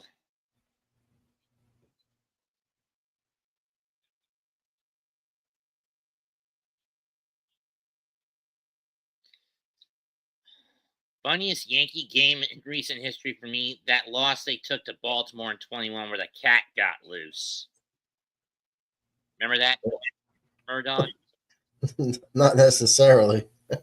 Basically, top 8, Orioles up 7-1. There's a cat standing in front of the Oriole dugout. Out there still pitching, and then the cat runs onto the outfield, in the left field, onto the fence. No one's opening the bullpen, the door of the Oriole bullpen. I don't remember all that stuff. It's on YouTube. No, but like 7-1, I can't remember all that stuff. I've seen in the clip, but anyway, the grounds crew can't corner the cat. It gets away, and then they finally get to run down up the third baseline or down, depending on how one looks at it, to an open door on that spot just to get it out of there. Google. Full counts. This is killing me. I have to check this out. Check what out? Harold Baines. All right. So his career started in 1980. That's where we'll go because, it doesn't show his batting average. Where'd he start?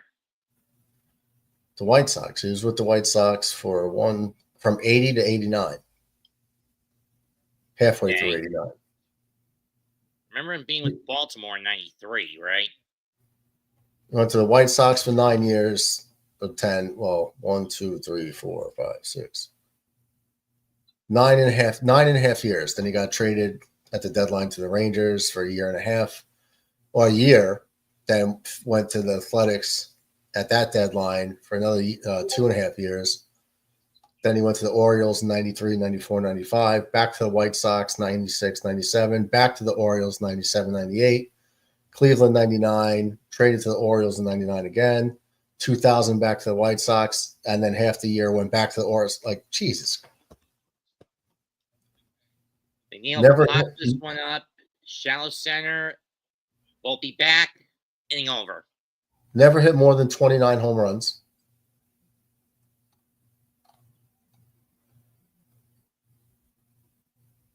Check this out. The man in all of these seasons, how many times do you think? Let's see, 1, 2, 3, 4, 5, 6, 7, 8, 9, 10, 11, 12, 13, 14, 15, 16, 17, 18, 19, 20.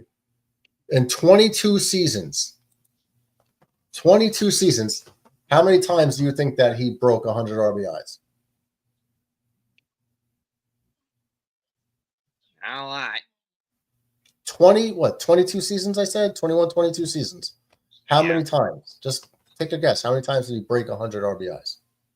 Once. Twice. That's close. But this guy's a Hall of Famer? Because of longevity? Ooh. How many?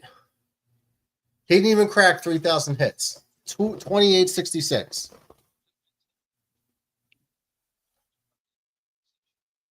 But this guy's a Hall of Famer. Just because you've stayed in the major leagues that long, that means you deserve to be a Hall of Famer? He never walked more than 73 times in a season.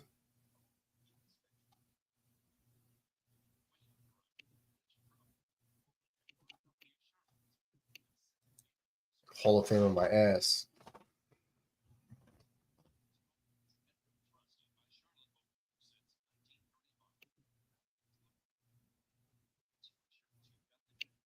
It just makes me sick, though, because Don Manley can't make the Hall of Fame. You know, someone that's deserving, a guy, one of the best in his generation, and he gets hurt. But Kirby Puckett makes it, which I'm not mad Kirby Puckett made it. I'm mad that Kirby made it and they didn't put Mattingly in. That's what I'm mad about. If you're putting one in, you put both in. Or keep both out. But Harold fucking Baines? Oh, man, that's On 6. that did it for me. Bases Bellinger, strike 1. Bellinger was the 2019 MVP with the Dodgers. But he has fallen a bit off the cliff. 2017 Rookie of the Year with Aaron Judge. Weren't they also fighting over the rookie home run title that year, those two? Maybe for a bit, yeah. Not that that matters. I mean, you got Rookie of the Year, you don't. They're in different leagues, so. What Deep did right he have center, 39? to the track, to the wall, tie game. It is high, it is far, it is gone!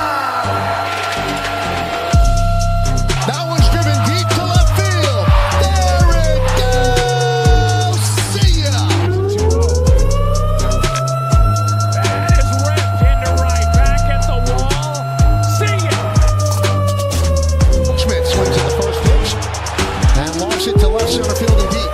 Mitchell back, track, wall. See ya.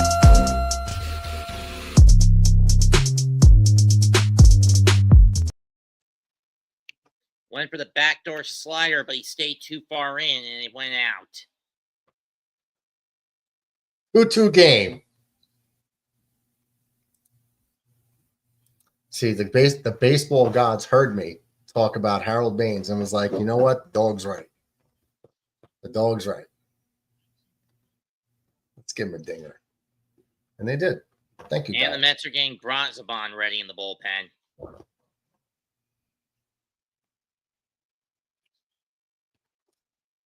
Let's see. All right, so we're tied at 2. The Mets still only have 2 hits. Yankees have 5. Mets have struck out 5 times. Yankees have struck out 4. But the Mets have also walked 5 times. to the Yankees 1. So Mets have had a lot of traffic on the bases. Just nothing to come of it. Ground ball to Beatty. Right. Hey, yo, no Diddy. Fires, 1 down.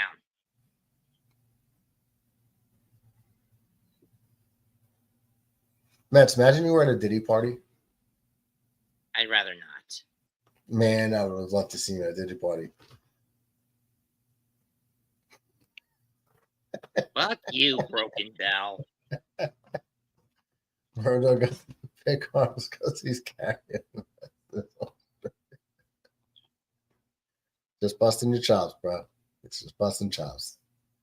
If it's funny, laugh. You almost got to forget that it's. Just saying, this is the reason people call Philly fans of any Philadelphia team fucking obnoxious. Yo, shout out to Broken Bell Network. We were rooting for your Philadelphia Eagles in the Super Bowl. Anybody but the Kansas City cheaters. Kansas City referees, whichever we call them. The middle base hit again for Dominguez. What a beatdown that game was. I was so same spot as the last base hit too, Mets. Same exact spot. Probably the same hit velocity too. Thanks, Avilo. That beatdown of the Chiefs in the Super Bowl was glorious. So glorious.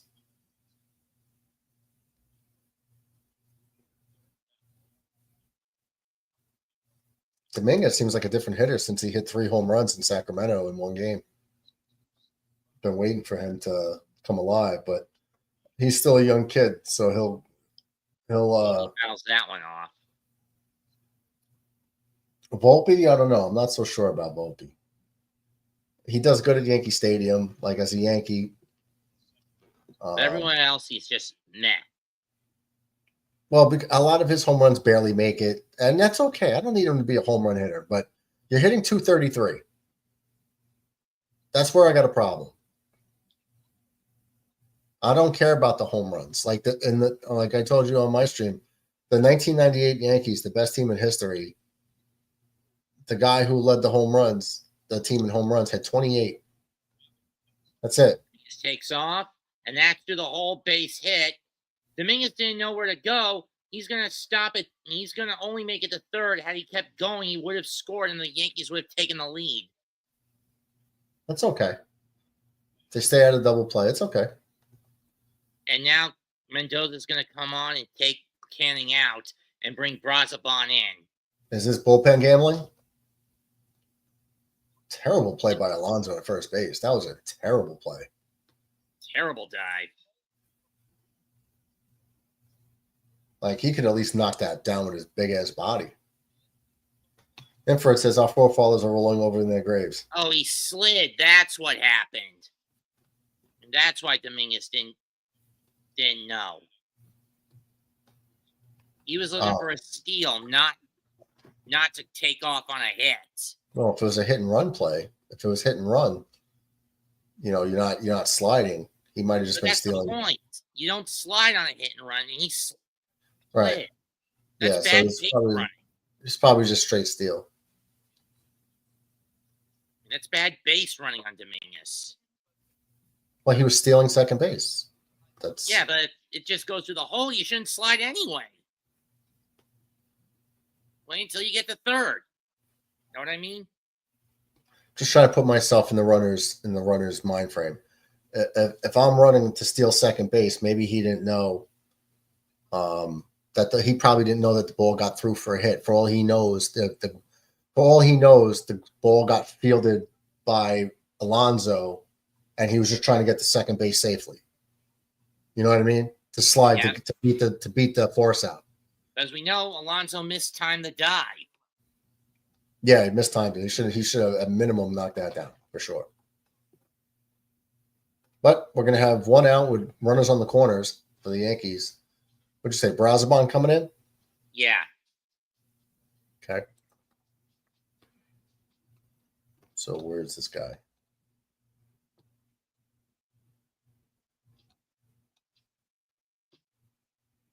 Brazoban comes in with a 1.08 ERA, so that's good for you guys.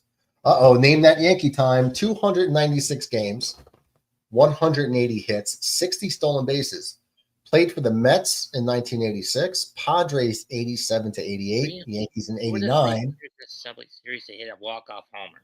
Russell Martin, Pete Alonso, and Ahmed Rosario. Interesting. All right. What was the Yankee one again? I was in the middle of telling you. Oh, sorry, go ahead. All right. I'll paused it and rewound it. He played 296 games in his career, 180 hits only, 60 stolen bases.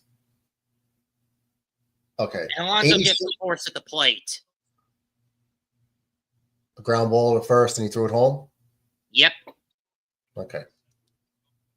I mean, smart move. You don't want to cough up the run. Corners are in. Get the ball. Throw it as fast as you can to home plate. Get the tag. Smart move. All right. So this guy played for the Mets in 86, the Padres 87 and 88, the Yankees in 89, Orioles 89 and 90, Indians also in 90, and the Reds in 91. They always get these tough ones. It's not Ray Knight.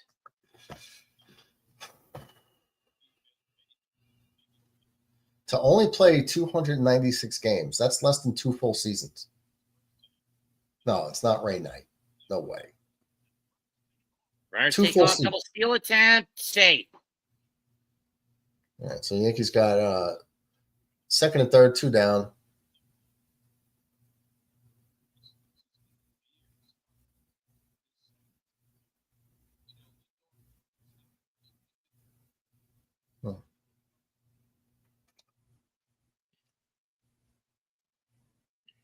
I mean, if the throw goes to second instead of third, I think Escar is out. Possibly, yeah. But instead, Torrance goes to third to try to get the lead runner, but by that point, it's too late.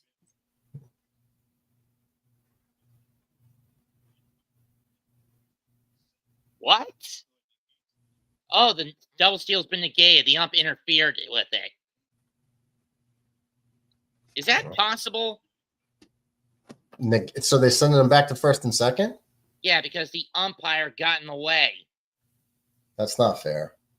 Well, Torrence's elbow hit the mask and it threw the throw off, caused the throw to be a little lollygagged.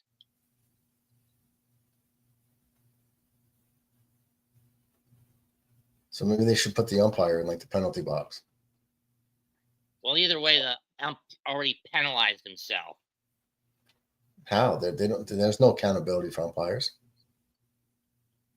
Don't look at me. I don't get the rule. I don't make the rule. This is tough. That's foul to the backstop. 1 and 2. We'll do it again. No, I can't. But watch, right? You see where You see where Torrence's elbow hit the mask, hit the ump's mask.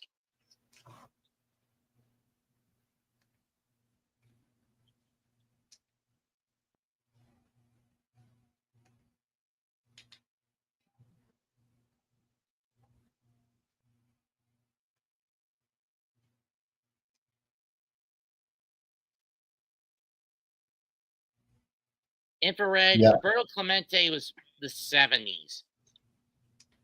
Right in the ground to Beatty, he'll fling it to McNeil, get the force. Well, at least the Yankees have tied it up. Roberto Clemente. Didn't Clemente spend almost his entire career with the Pirates? Yeah, he died.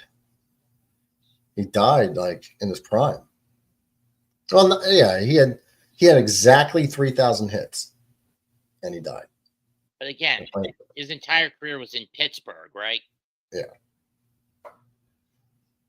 I mean, those trivia questions are hard because these are like no-name, budget busted, players, like bench warmer players. So I think who was on the 86 Mets that didn't really play much? Mookie? No. That couldn't have been Mookie. I mean, he might have had almost no role with the Mets. I don't remember Mookie from being the first base coach in the late 90s. You know what I mean? No, I remember Mookie from the 86 team. Well, that and the mid-90s where he got promoted to a base coach. Yeah, he played for the Yankees in '89. That's what I'm trying to get the correlation here. Because he only played in like less than 300 games in his career. Did it say that he has a World Series ring or no? Didn't say it. He might not even been on the postseason roster.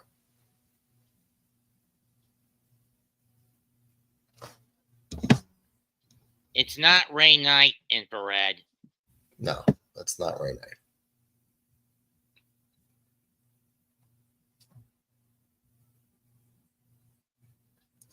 No Googling.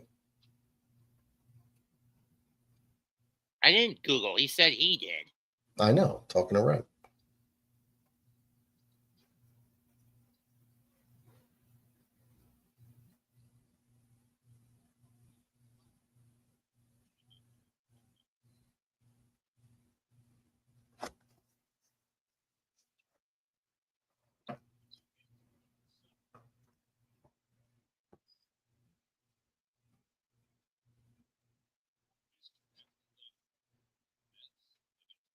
It's going to be Terrens, Beatty, and Taylor. Schmidt is still out there. But sooner or later, Boone's going to have to get rid of him. Terrens lines one in the left field, leadoff single. What is it, 88 pitches now?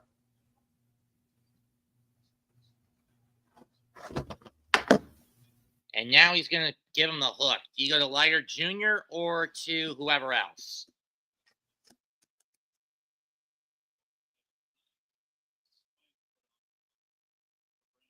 So at this point, neither starter is getting a W. Canning can't win. Schmidt can't lose. Although Schmidt is Rick still can lose. Well, Schmidt can still lose. He just can't win now. Right.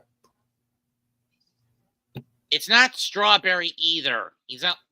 Strawberry has only been a Yankee, Met, and Dodger throughout his career, right? Strawberry was a Met, Dodger, Yankee.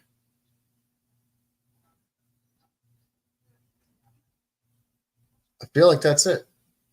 That's what I said. Yeah. I feel like that's it. And of course, we all know drug and prison issues got the better of him, right? Drug issues got what? Drug issues and domestic issues got the better of Strawberry. Yeah.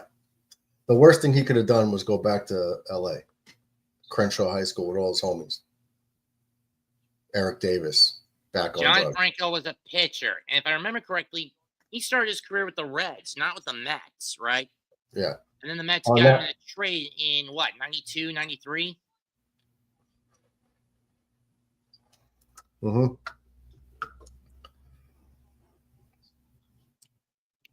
I only know that because didn't Franco get a ring with the Reds in 90? He did. He was the closer. Alongside O'Neill? Yes. Paul O'Neill, the only guy to punt a baseball to get out from right field to the plate. Know what I mean? Yeah, I saw that. That was in 88? Oh, I don't remember.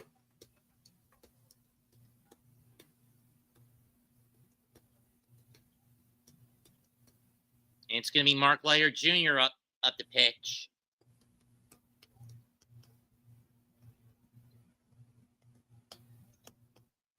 Mark Leiter Jr., of course, we know the nephew of Met, Yankee, and Marlin ace Al Leiter, and son of constant middle reliever journeyman Mark Leiter Sr., right? Mark Leiter Sr. was a middle reliever as well. As I said, he was a middle relief journeyman. Yes, correct. Whereas his brother, Al, was a longtime starter in Miami, New York, and both parts of New York. Yeah, hopefully his son's going to be a Yankee at some point. Where is Al Jr.? Texas. Oh. Starter I don't know or if it's reliever? Starter. I don't know if his name is Junior. I don't know if he's a junior. I don't think he's a junior. 0-2 to Beatty about to come.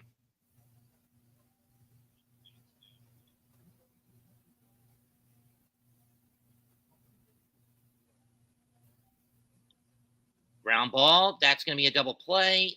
4-6. No, it's not. It's a force out. Beatty beats it out.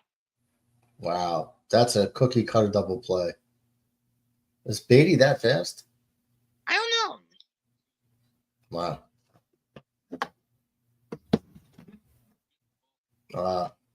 Little bit of a muff transfer from DJ. Yeah, he's moving pretty good down the line. Moving pretty good. Strike one to Tyrone. We usually get the trivia answer at the 8th inning, right? Yeah, I don't think I'm going to be able to get this one. I have no idea. As a guy who barely played that many seasons, and you have less than 300 games. Taylor smacks one to left center to the Dominguez won't get it. It's going to bounce off the wall. Beatty's barreling around third, and he's going to try to come home. The throw to the plate he's out. Well, they send him. Great relay. Hold it. Mendoza looking to challenge. Did you get the foot in?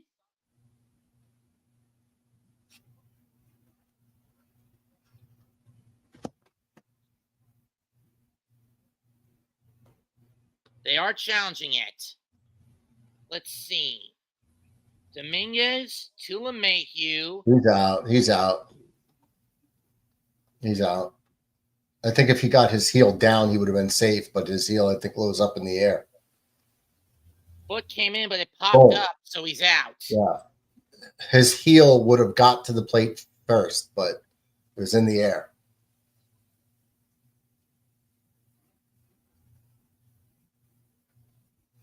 Thank God Cody Bellinger was backing him up.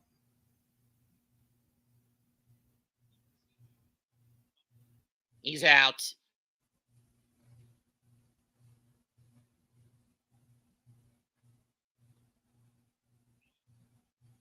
I mean, even from when the play looked, the way the play looked, I could tell that he got him.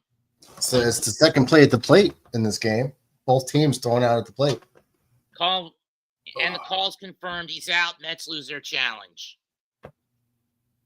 Can't blame him for challenging it, but I mean, I saw that. So bad gamble on Mendoza's part. I mean, I get why, but once that foot pops up before reaching the plate, and even then, Escara placed the tag before the foot got to the plate anyway. His heel might have, if his heel was dragging around on the ground, he might have been safe. Well, I'm just saying. I mean, we're talking fractions of inches here. I'm just saying, with the way it looked at first glance, Escara got the tag in before the heel of the foot hit the plate.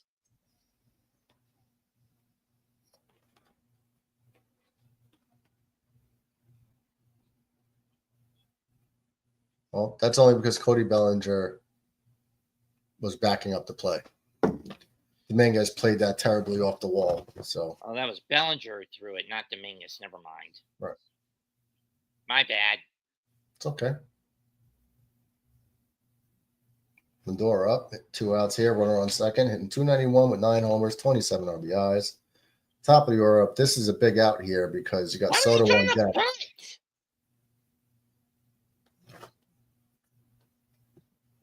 Trying to catch the swinging the bat in this situation, not trying to bunt.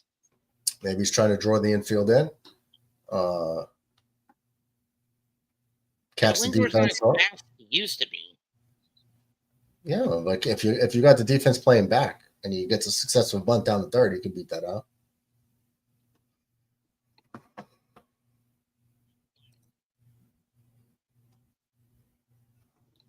Yeah, but now bunting would be a stupid move. If that goes foul, it's strike 3 by default. 0-2. Floats one through the hole. Sliding stop by LeMahieu. And he's out, but barely. And unfortunately, the Mets burned their challenge, so there's no way to look at this. Great play by DJ. Defense shows up for the Yankees. A normally defensively inept team comes up with 2 huge defensive plays, keeps the score tied. I Juan mean, Soto is not going to is get a there more chance. question on that throw than there was on the other one? What do you mean? I mean, I know the Mets couldn't challenge it, but if they were able to challenge it, it looked like Lindor beat the throw to the bag. Well, I didn't see the replay on my end from a better vantage point. What you talking? God bless America. Love by love. Stand beside her and guide her through the night with the light from above. From the mountains to the valleys to the oceans, where we from. God bless America, my house sweet home. God bless America, my home sweet home. Thank you, Mets. Beautiful rendition. Mets 2-1-2. A Grammy award-winning artist. Oh, geez. They just showed something in the stands. Wow.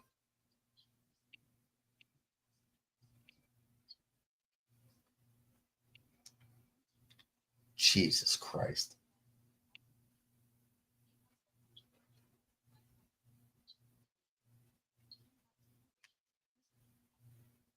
The cameramen know what they're doing.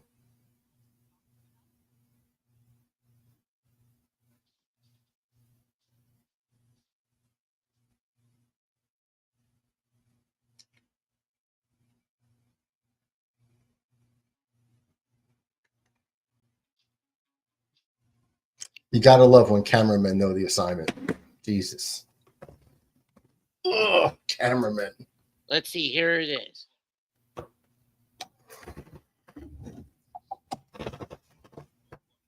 He beat him. Ball got to the glove before Lindor's foot hit the bag. They just showed a replay on my end. I didn't get to see it.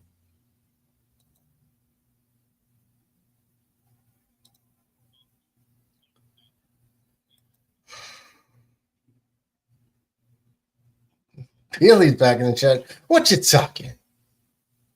What you talking? That's what I was going to say. That's what I was talking for.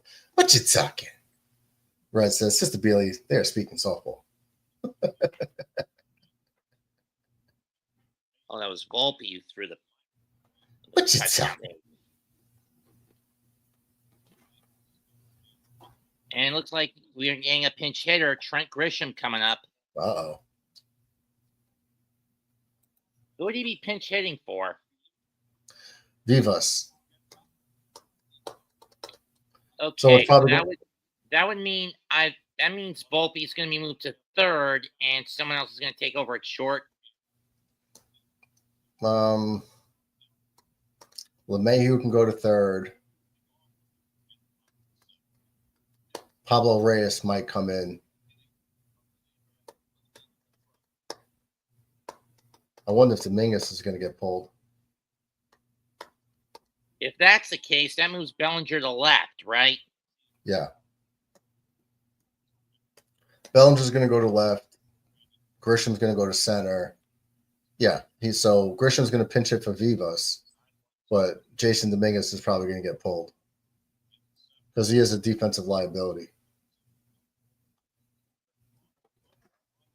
Yeah, mistimed the RBI single by Alonso that tied the game initially, and then wasn't far back enough on the double that would have given the Mets the lead, right? What you talking? I said that with Dominguez, he was too far back on the Alonso single that tied the game in the fourth, and just now he was not far back enough that on the double that would have tied the game. Yeah. It got to the wall, and then he botched off the wall. He didn't play the position right. Ball got away. Oh, they're showing the replay now. Yeah, it was very close. but he just wasn't back far enough. He was out. Goldschmidt, that was out. Lindor was out, though. I just saw it. I mean, I'm talking very By about half a step. less. His foot was on the way down. 0-2 is outside, 1-2. Yes, Bailey, showed my hair.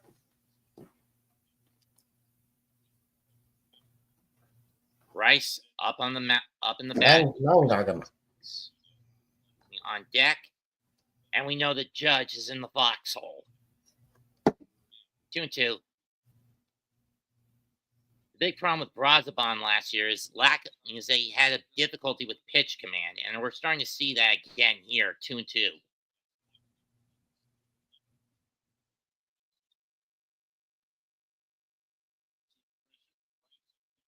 Trent Grisham, player of the week. Wow. That's fouled off. 2 homers and a triple. Only 2 RBIs. They gave him player of the week. Keep in mind, Trent Grisham, mostly known for his glove, but he's been building up the bat. The problem is he doesn't get much in productivity because he's in the leadoff spot. It's basically a new version of Curtis Granderson. Yeah, he's not a hitter. He's got power, but his whole career with the Padres, he was a defensive replacement throw-in with the Soto trade. Padres wanted to get him off their books. So the Yankees took him to he's a good defensive center fielder. So the Yankees took him so they can come in late in the innings. He's just been on a tear. Baby throws.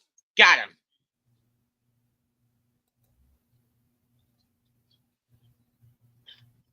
Next set of games after this series between these two teams, the Mets go to Boston, and then they have probably their toughest series of the season, the Dodgers at home.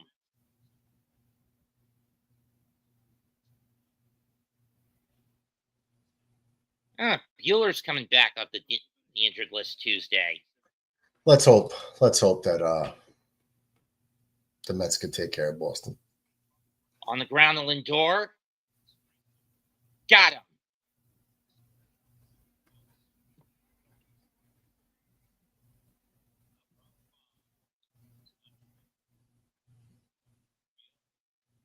Bronte's got to be careful when it comes to the Judge.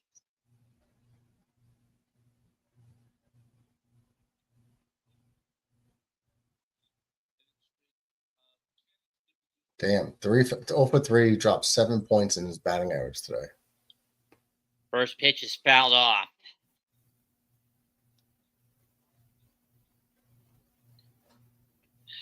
Fingers are crossed, Infrared. When we play the Dodgers in their ballpark, we do fine. But in ours, it's been a shit show in the last decade or so. Know what I mean? Excuse me.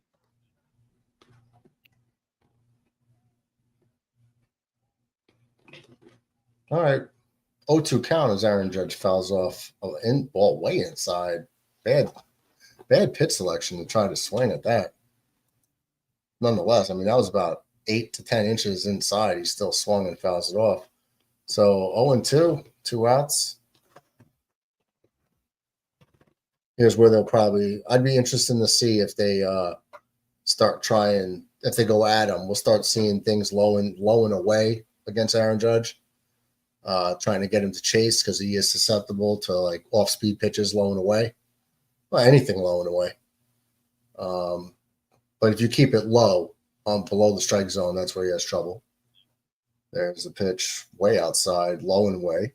90-mile-an-hour cutter, ball 1. Infrared says he gets what I was saying about the Dodgers series coming up next weekend.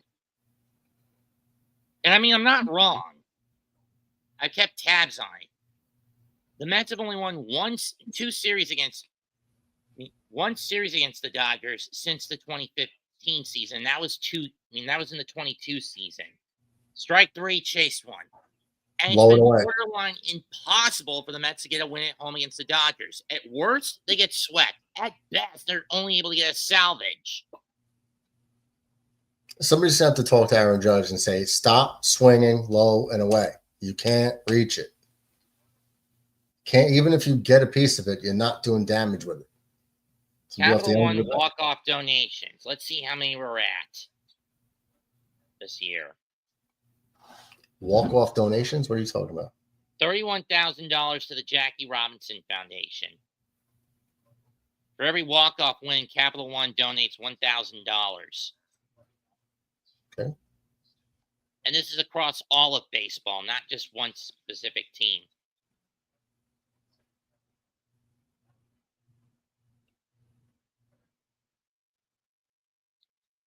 Well, at least we're holding a steady count in terms of attendance today. Usually, the most I got was during the playoffs, where I had around 35 in the chat watching. And for baseball, anyway.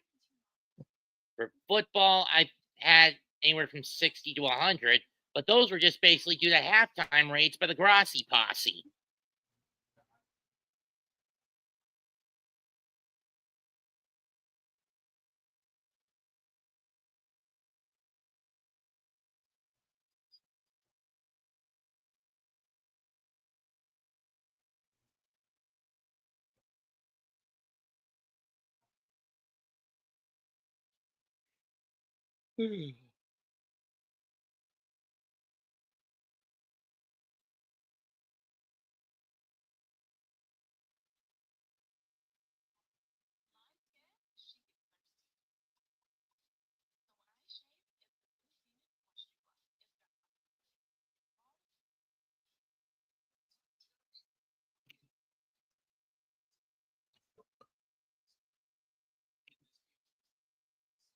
Tim Hill is going to replace Mark Leiter Jr. here for the top of the The guy who eighth. should have been doing replacement, and it's Peraza who's going to play third for the Yankees.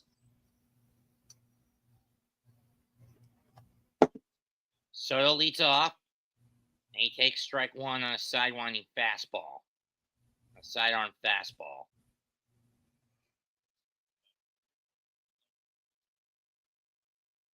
Soto could hit lefties, but if there's a lefty that we're going to throw at him, I'm glad it's this guy. Why? He hasn't been sharp. Side armor. Yeah, he hasn't. He's been effective. He hasn't been sharp the last few outings, but prior to that, he's been very good for the Yankees, in my opinion. But he hasn't been on it. What's he spamming? A changeup or a slider right here? Sinker, slider. 88 mile an hour. Yeah, he's a sinker ball pitcher primarily. Rips one that's going to go foul. Bad cut by Soto. That one he drills deep, but way foul. Oh. Open water.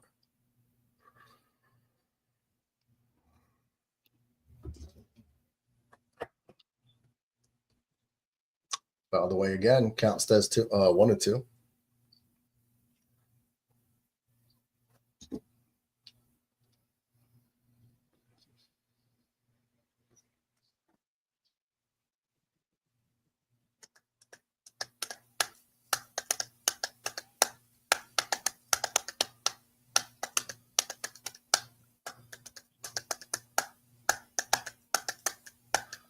Way outside, way up and way away. 2-2 count. It's like the 7th, 8th pitch of this at bat, right? Fly ball to left. Dominguez is under it. Soto got under that one. Makes the catch, one down.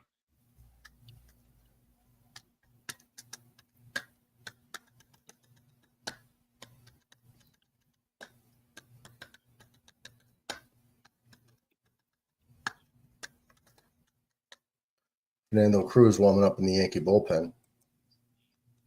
Well, Hill did his job for the most part, coming in to get the lefty Soto. See if they let him still swing pitch to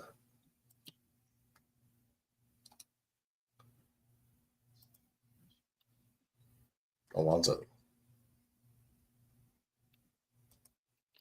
Still going to get a bit of a lecture on how to pitch to Alonso.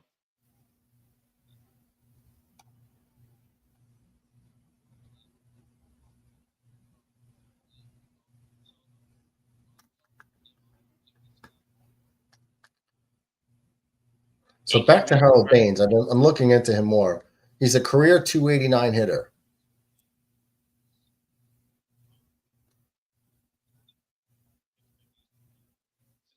His season average was 14 home runs. And Alonso rips one in the left center field. That's going to go down for a double.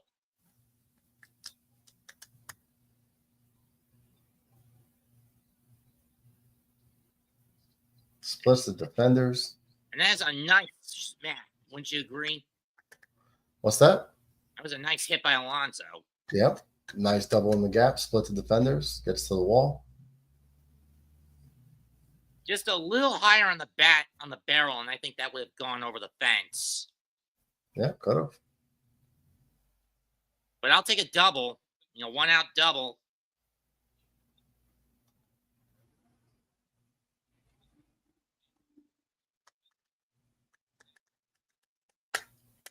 Nimmo's up next. And Nimmo fouls that one off on 1.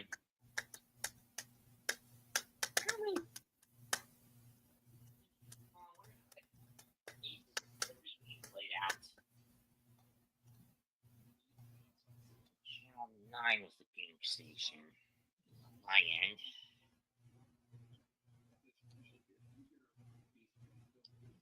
That's fouled off. Oh, it's over. Rats missed it.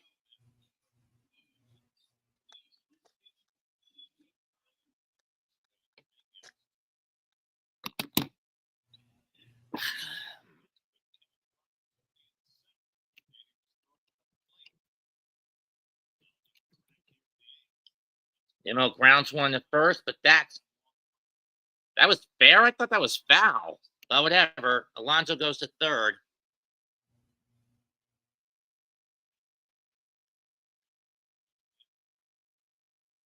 And Boone's going to make the swap. Why would he make the swap here? Why? Lefty-righty Wait. matchup. Oh, Vientos is up. I thought McNeil was up. Okay. Gotcha. And it's going to be Loizaga again, I think. I'll be Fernando Cruz. Oh. Well, they look so alike in the face, I couldn't tell. I'm just floored of this guy's numbers that they let him in the Hall of Fame. Still fed up on Harold Baines. Yeah, well, I have stats up here on the computer, and I'm just looking them over. Like 289 average, 384 homers, 1,620 RBIs. But I mean, we're talking 22 seasons. In 22 seasons, that's what you did. The guy averaged 14 home runs a year. I mean, he had a bunch of years in the 20s, never cracked 29 home runs. His best batting average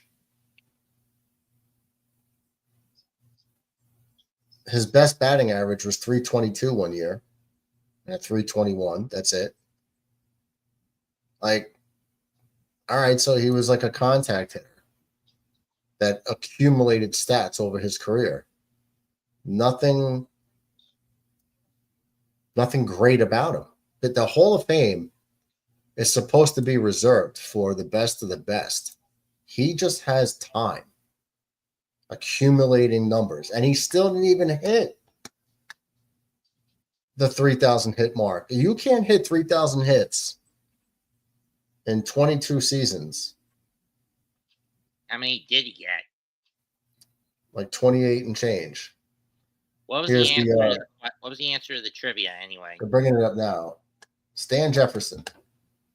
Who? Stan Jefferson. I never would have got that.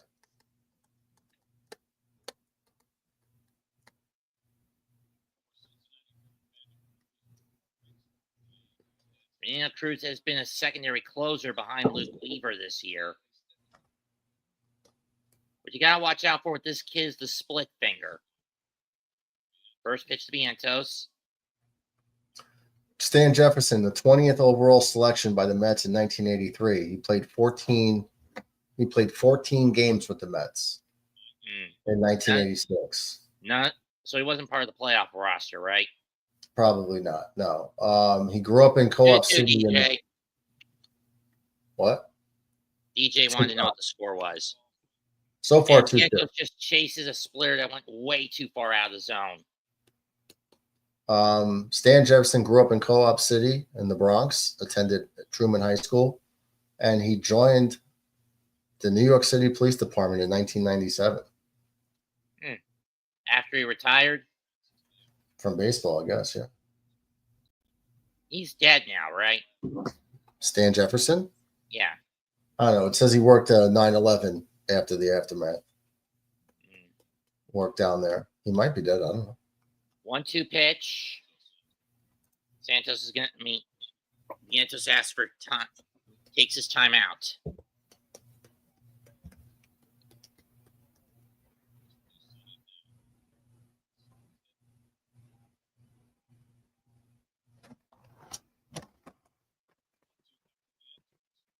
Come on, Mark. Make some contact here, buddy.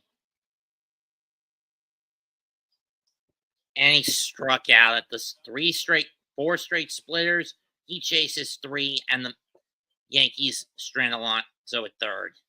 Well, going to the bottom of the 8th, Yankees are going to have Cody Bellinger, Paul Goldschmidt, and Jason Dominguez. Hopefully, you scratch across a run to bring in Weaver to close this out. The question is, who do you go to if you're Mendoza? Weaver. Do you go to Stanek or do you go to Diaz? I'd say you go to Stanek. He's probably going to go to Stanek. But Stanek has been a little flat lately. Know what I mean? Braziban's only thrown 20 pitches. Usually that's a cutoff for him. Okay. Well, you probably want to bring in your setup guy. That's usually Stanek. Yankees have a long history with Stanek. Spent a lot of his career with the Tampa Bay Rays. And the Astros and the Mariners. Yeah, but the Yankees played the Rays a lot.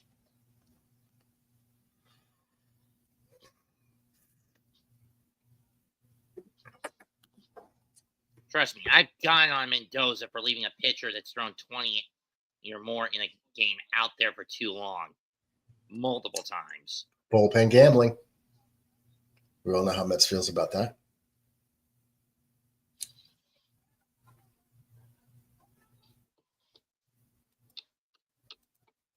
Hello, Jay Ferries.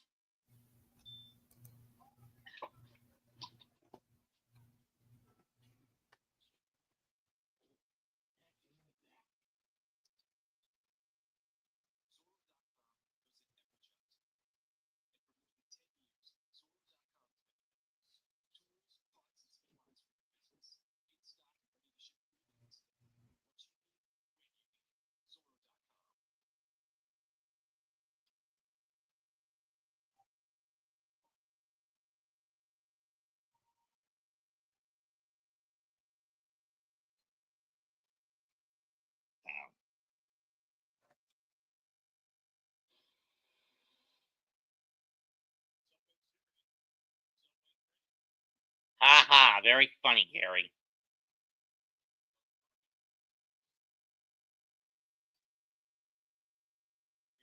It's Reed Garrett. I forgot about him.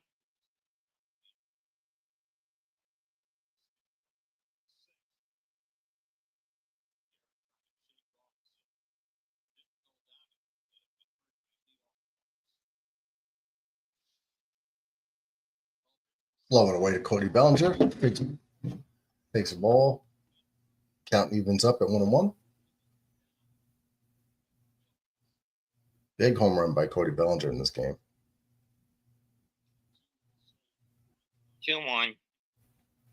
Garrett's biggest issue has been leadoff walks, and more often than not, a good bit of those last year came back to bite him with compound.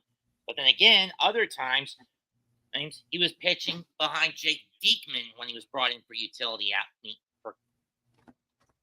for pitching for relief, and it bit him in the ass because Mendoza failed to realize Diekman was a horrible pitcher. Jake Diekman. Yeah. 3-1 at Bellinger. Let's go, And he Cody. walks him, you son of a bitch. Lead off runner on. Not that helps the Yankees because they don't move runners, but then again, in general, Bellinger's pretty quick on his feet. Yeah. He is a threat to run. Reed Garrett.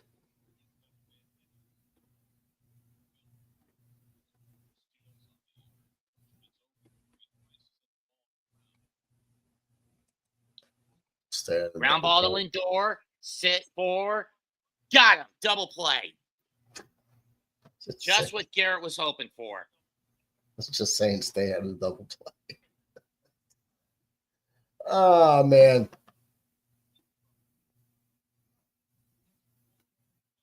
One more round, the Mets will dodge a bullet.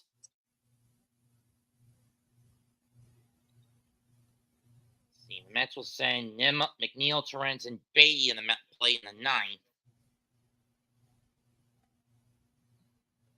Swing and a miss by Dominguez at a sinker 0-1. When will the Yankees bunt? Sorry, I had to do that because he basically roars it. When would the Yankees what? Bunt. Oh, bunt. Well, no need now. A little late on that. Should have done that a couple innings ago when you had first and second and nobody out.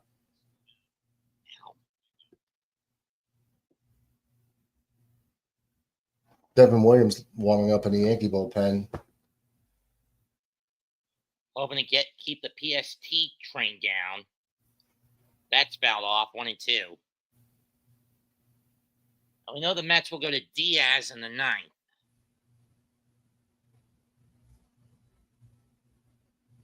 Lee Valley Iron Pigs. Is that a Philly or a Yankee affiliate in Pennsylvania? Oh. The Lee Valley Iron Pigs. Not the Yankees. So Phillies? Yeah, well, I thought the Phillies had the Reading Phillies. The Yankees have Scranton, Wilkes-Barre. Oh. Scranton, Wilkes-Barre what? Rail Riders. Oh. And I believe AA is the Somerset Patriots. I think John Carlos Stanton's playing there now. Rehab assignment. How is that not strike three? That was right there on the inside corner. Well, remember, I told you this umpire favors the hitters, inside pitches to lefties. Remember? Beginning of the game? Yeah. There you go.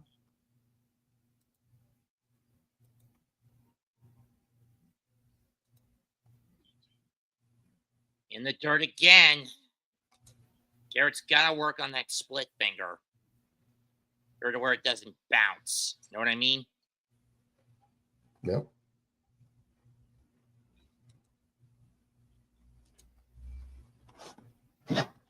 Soto's got to hit DJ, and Judge has struck out twice.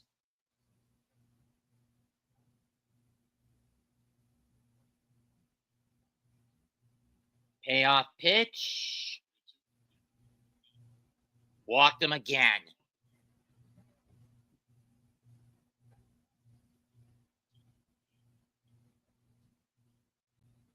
And now Torrens is going to take the mask off and go out to the mound to try to calm Garrett down.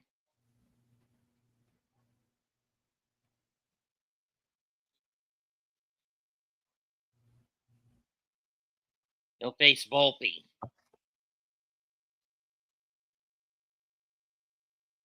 Question is, will Dominguez actually take off for third this time if it's not a hit and run tactic?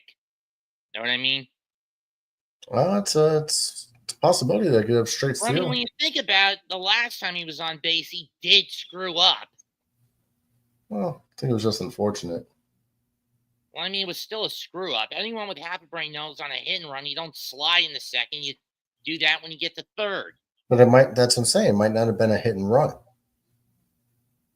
Might have just been a straight steal, and Volpe decided to swing.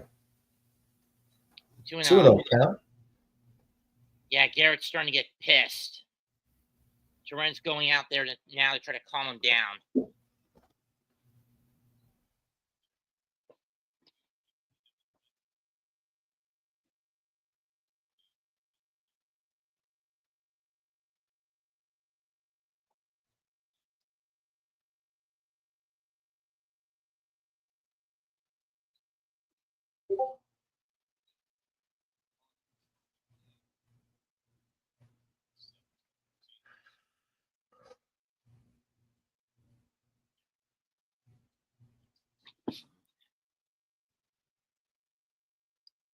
That's fouled off. 2-1. Ascara waits on deck. which means LeMahieu's in the foxhole.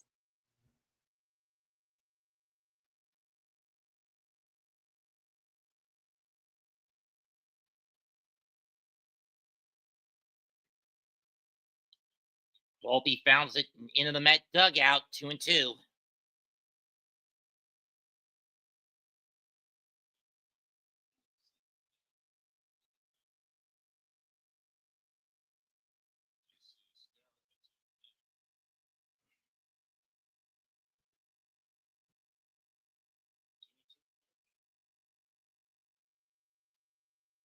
Throws to first to try to keep Dominguez honest, but he's back.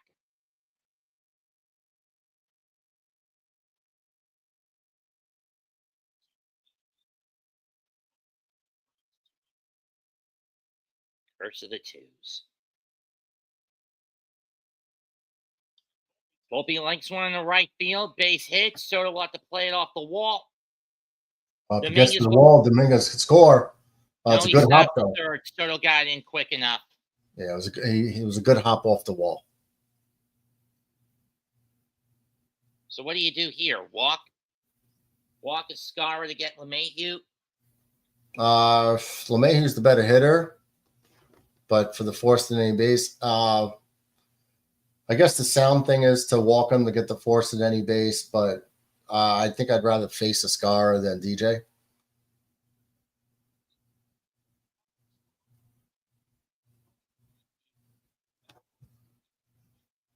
Man, a couple more feet to the right, and Dominguez would have been able to score.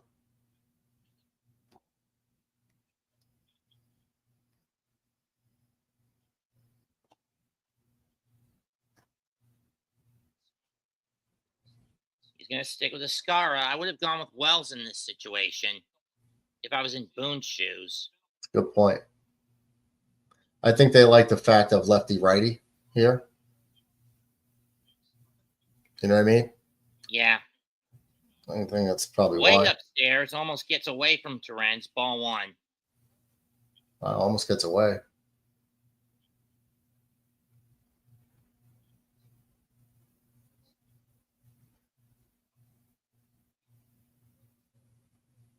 He's got to stop throwing that cut.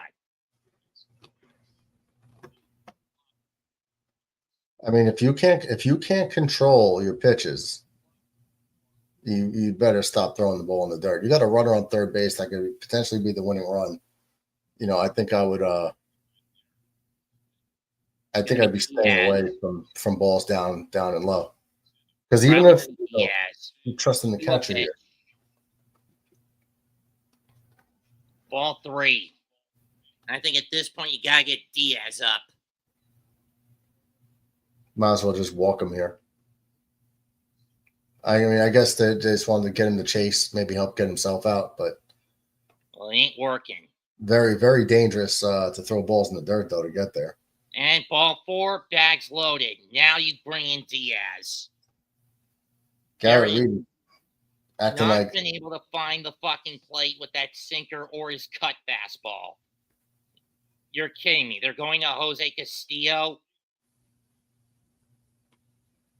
This Garrett is a Reed keeps Diaz grabbing the spot, dirt. not a Castillo one, Mendoza. Why are you going to the bullpen gambling shit?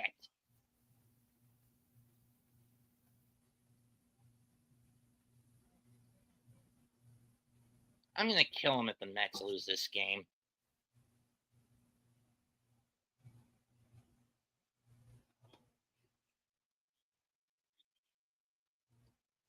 First pitch line in the right, caught by Soto, and Garrett gets out of the jam. Right at him. Right at him. Hard hit ball. The Mets dodged a fucking bullet. Yep. In that one. Hit the ball hard. Right at him. One of the best scoring chances for the Yankees all game, and they can't do anything with it. Through 8, we're tied at 2.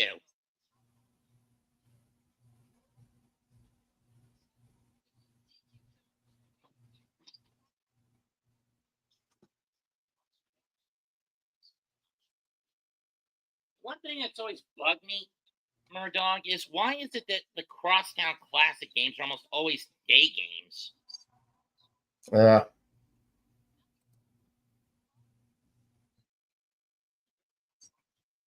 And you know what I mean by the Crosstown Classic? Cubs and White Sox. Right? What's that? Why is it the Crosstown Classic is almost always a day game? Yeah, it's true. Weird things happen in the Yankee games, Met games. No, Crosstown Classic is Cubs and White Sox.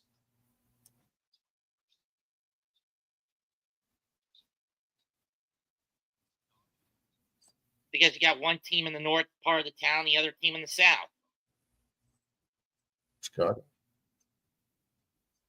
Yeah, why is it that series in Chicago is almost always a day game series? Do you know why? I just know that the Cubs used to play all their home games as day games. Well, they have a few night games. I mean, they used to do them all as day games up until the 80s when they finally installed lights at Wrigley Field. At least that's what my brother-in-law told me. Granted, he's a Tigers fan, so who knows? Know what I mean? Yeah. I didn't know your cousin was a Tiger fan, but okay. Brother-in-law. My brother.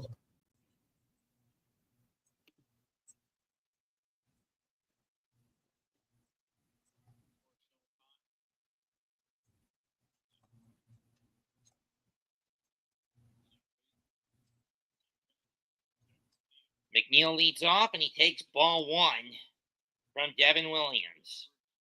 I mean, Devin alleviated some of his PTSD from last night, but it's still pretty bad. McNeil golfs one down the line, but it's going to hook foul. 1-1. Yeah, Raphael, I thought that was hysterical. What was hysterical? Turning their backs on Soto last night. Diaz getting warmed up in the Met pen.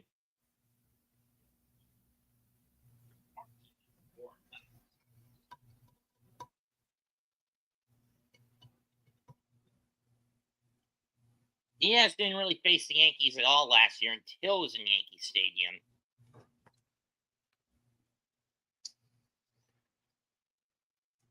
Only had 6 against Pittsburgh in their series finale. Next series finale last Wednesday. 2-1.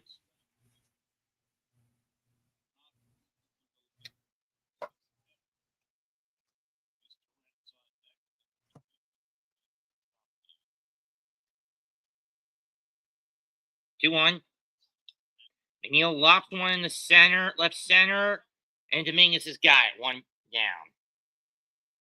Or Bellinger's got it. 1 down. It's a big out. Too lazy of a fly ball,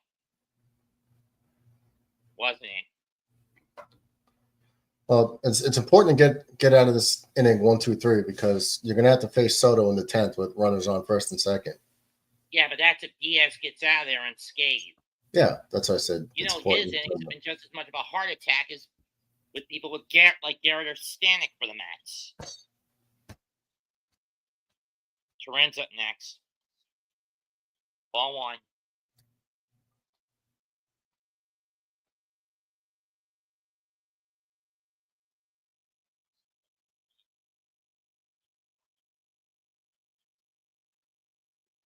We're going to have Luis Angel Acuna pinch run if Trent gets on board. Ball 2.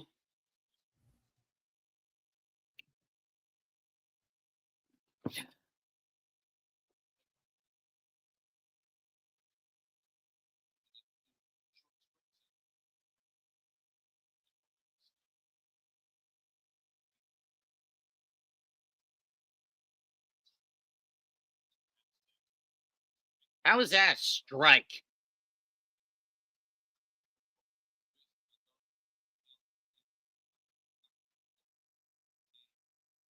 Yeah, now he starts to call low pitch. Bullshit. If he hasn't called it the whole damn game.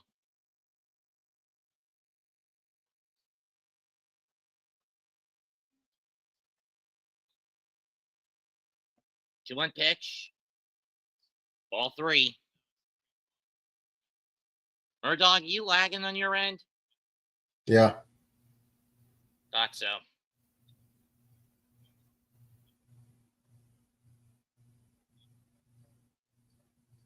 Okay, 3-1 pitch. And it's upstairs, ball four, Acuna to come on a pinch run.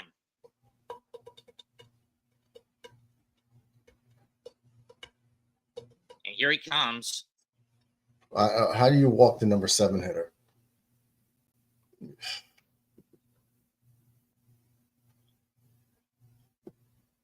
Which means Alvarez will come on the catch for the 9th.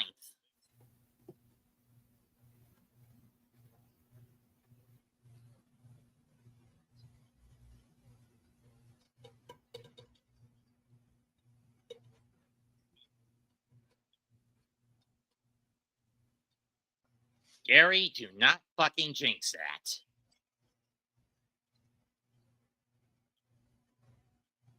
Acuna takes a lead. Long haul by Cruz. Throw back to first. That's disengagement 1.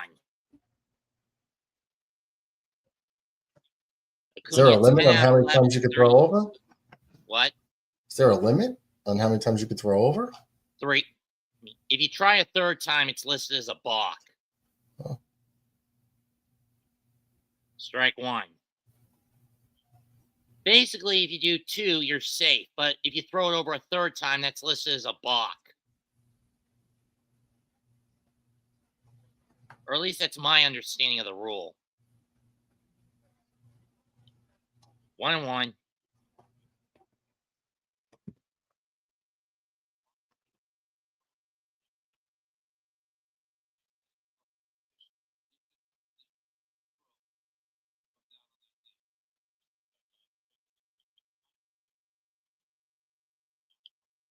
And Bay slaps one foul, 1-2. Oof. The tension in this game is palpable. Mets have walked 6 times, struck out 6 times. Yankees have walked 4 times, but that's because Garrett couldn't find the zone in most of the cases. Acuna takes off through the hole. LeMahieu bobbles it, and it's going to be everyone's safe. LeMahieu made the dive to stop the ball from going into the outfield, but he just couldn't corral it. I think he was planning to go to first when he saw he couldn't get Acuna, but the way he tumbled, the ball just slipped out of his glove. So they're going to give Beatty an infield hit. And Tyrone Taylor up next against Fernando Cruz, against Williams. Well, at least if Taylor gets a double this time, Acuna is going to score.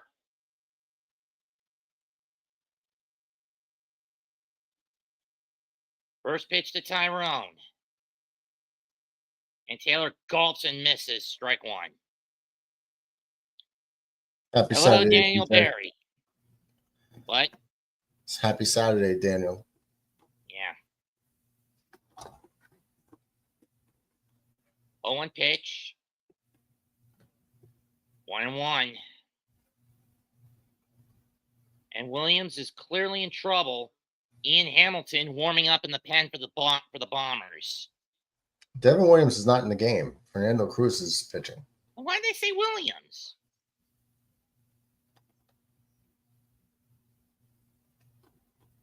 He was warming up in the bullpen. Oh, I think it hit him.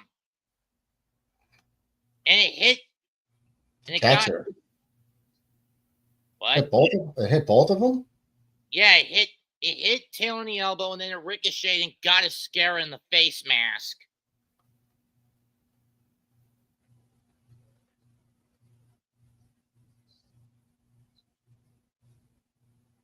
Oh, hit him in the nuts. I thought I got Escara in the mask. Let's see. No, hit the guy in the elbow. Oh! Mets likes that he got hit in the nuts. I do not. Did you see your reaction? Ooh! Mets thought it was funny. Gotta hurt.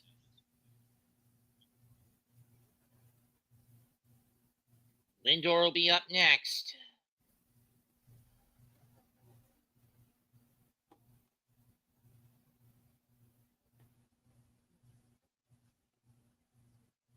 Ian Hamilton getting loose. Lindor in his career with the bases loaded, 342 hitter, 7 salamis. He just needs to get into the outfield just to get one of these guys home. Everyone's halfway. Just loop into the outfield, Lindy. Ball 1.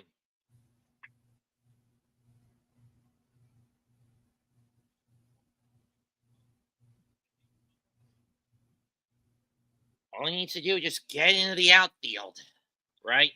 Yep. Deep enough.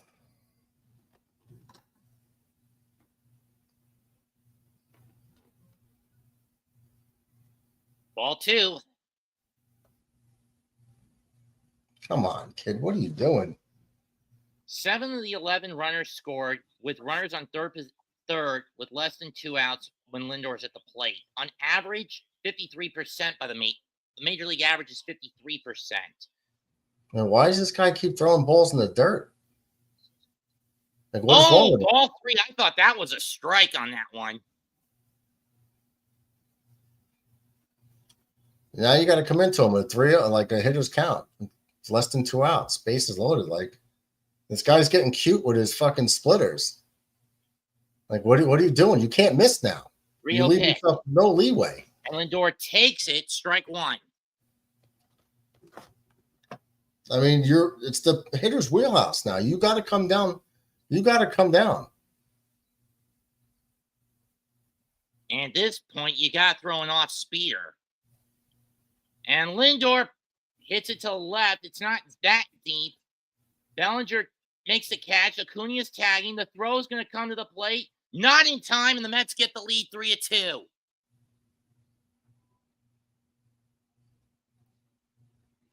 That was a gimme when you consider Acuna's speed. Know what I mean? Mm-hmm.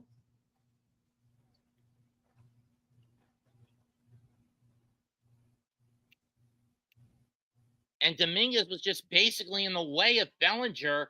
I mean, sure, Bellinger makes the catch cleanly, but when someone calls you off, get out of the way.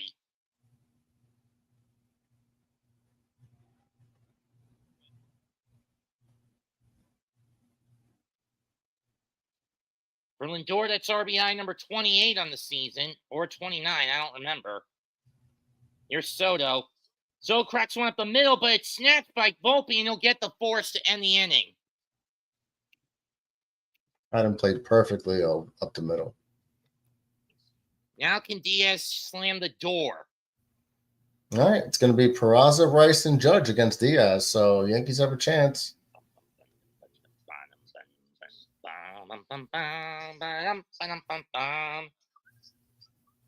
Well, for the shit show of an inning that was for the 8th inning, the Yankees walk away with minimal damage, but this stage of the game, that was something you didn't want if you're the Yankees. No, obviously. At this point, Reed Garrett is in line for the win. Fernando Cruz could be cast as the scapegoat. Right? In other words, he's on the hook for the loss.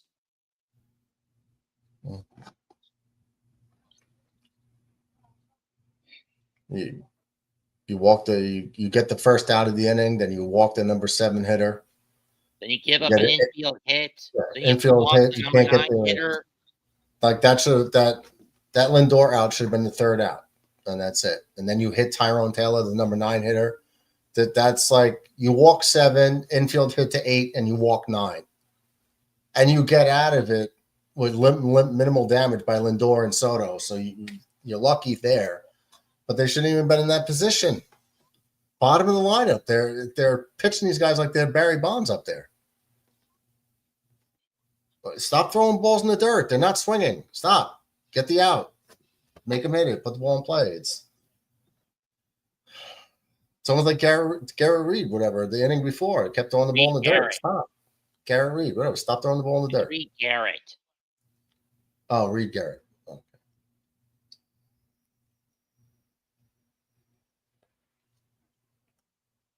See you later, Kevin.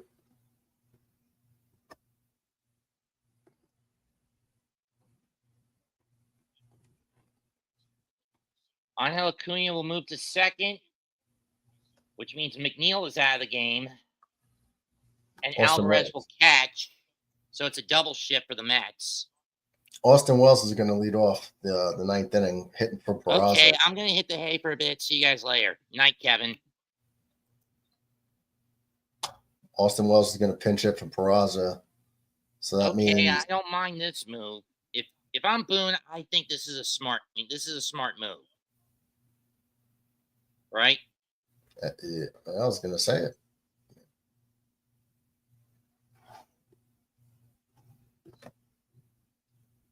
Wells, 213 hitter, 8 homers, 28 RBIs. He does have some power, though. First pitch, swings and misses at the sinker. 1-0-1.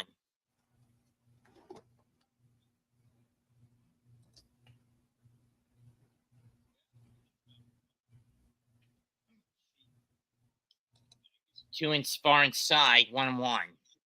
One of the problems I've had with Diaz lately has been command and control on those fastballs. Also, sometimes slip out of his hand. That's fouled off, 1-2 to the backstop. Know what I mean? At the foul ball? No, I meant with the pitch command, with the one that turned into a 1-1 count.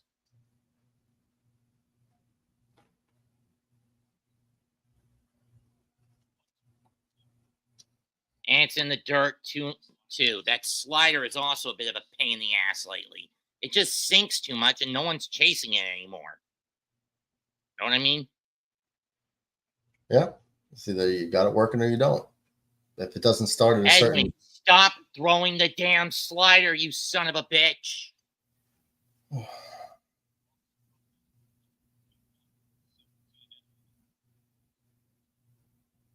Just give him the bullet. Got him swinging on the slider.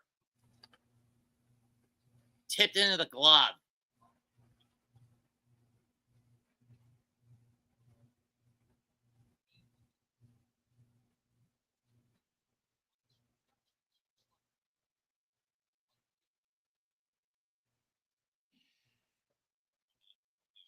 So 1 out, nobody on. Ben Rice only hit was a single today.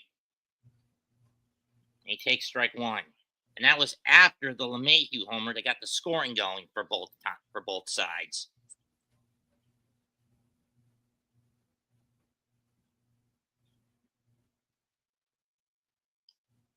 Foul tipped into the glove, 0-2.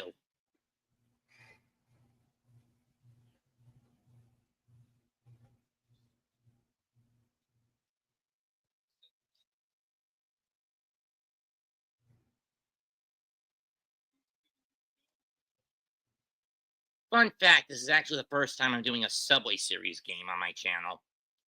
That's inside 1-2.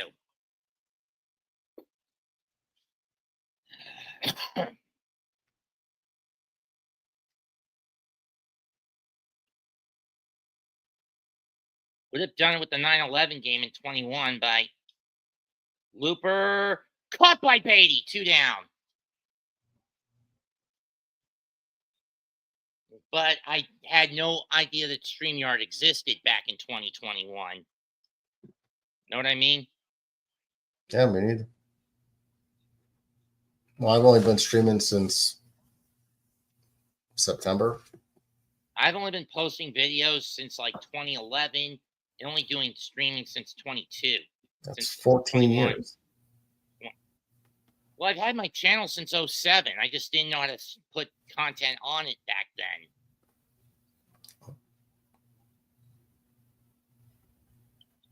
Judge gets under one, but it's going to go behind the Yankee dugout foul. 0-2, Yankees down to their final strike. Fans across both sides of the border of the borough standing. Here's the 0-2. Lays off 1-2.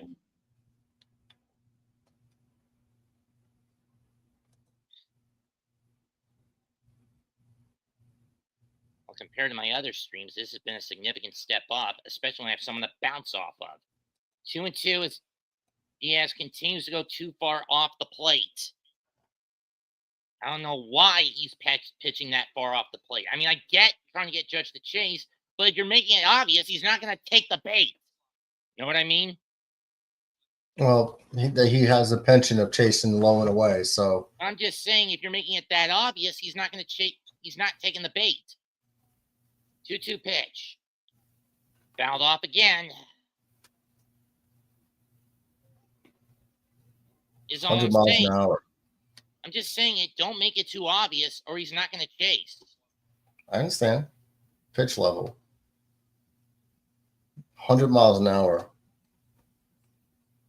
Judge caught up towards the foul ball. Threw the slider to the backstop, full count. If Judge gets on, that brings the winning run to the plate. That's a cause, effect, and consequence of getting too cute. Hello, Joey 77, Mets.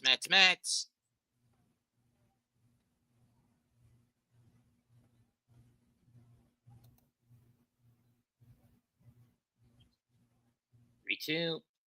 Got him! Mets win! 99. Upstairs fastball. Final score 3-2 Mets.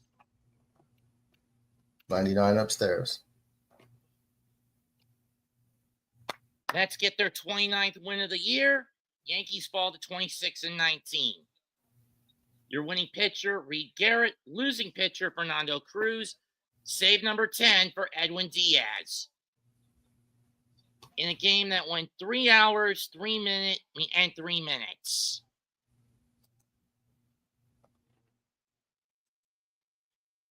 Or 2 hours and 57 minutes.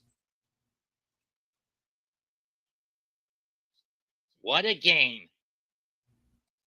Boring game. Aaron Boone cost us another one. And that'll do it. But congrats to the Mets. Rubber game tomorrow night. The Mets got 3 runs on 6 hits. Walked 6 times, struck out 6 times. Yankees 2 runs on 8 hits, walked 4 times, struck out on 7 occasions. Their only runs coming by a homer on solo bombs. Mets played small ball with an RBI single by Alonso, a sac fly by Vientos, and the go-ahead sac fly by Lindor. And the Mets avoid the 3-game skid again. God, I'm feeling like this is 2022 all over again. Just waiting for the shoe to drop, if you catch my drift. I caught it. You guys will be fine no matter what happens this weekend.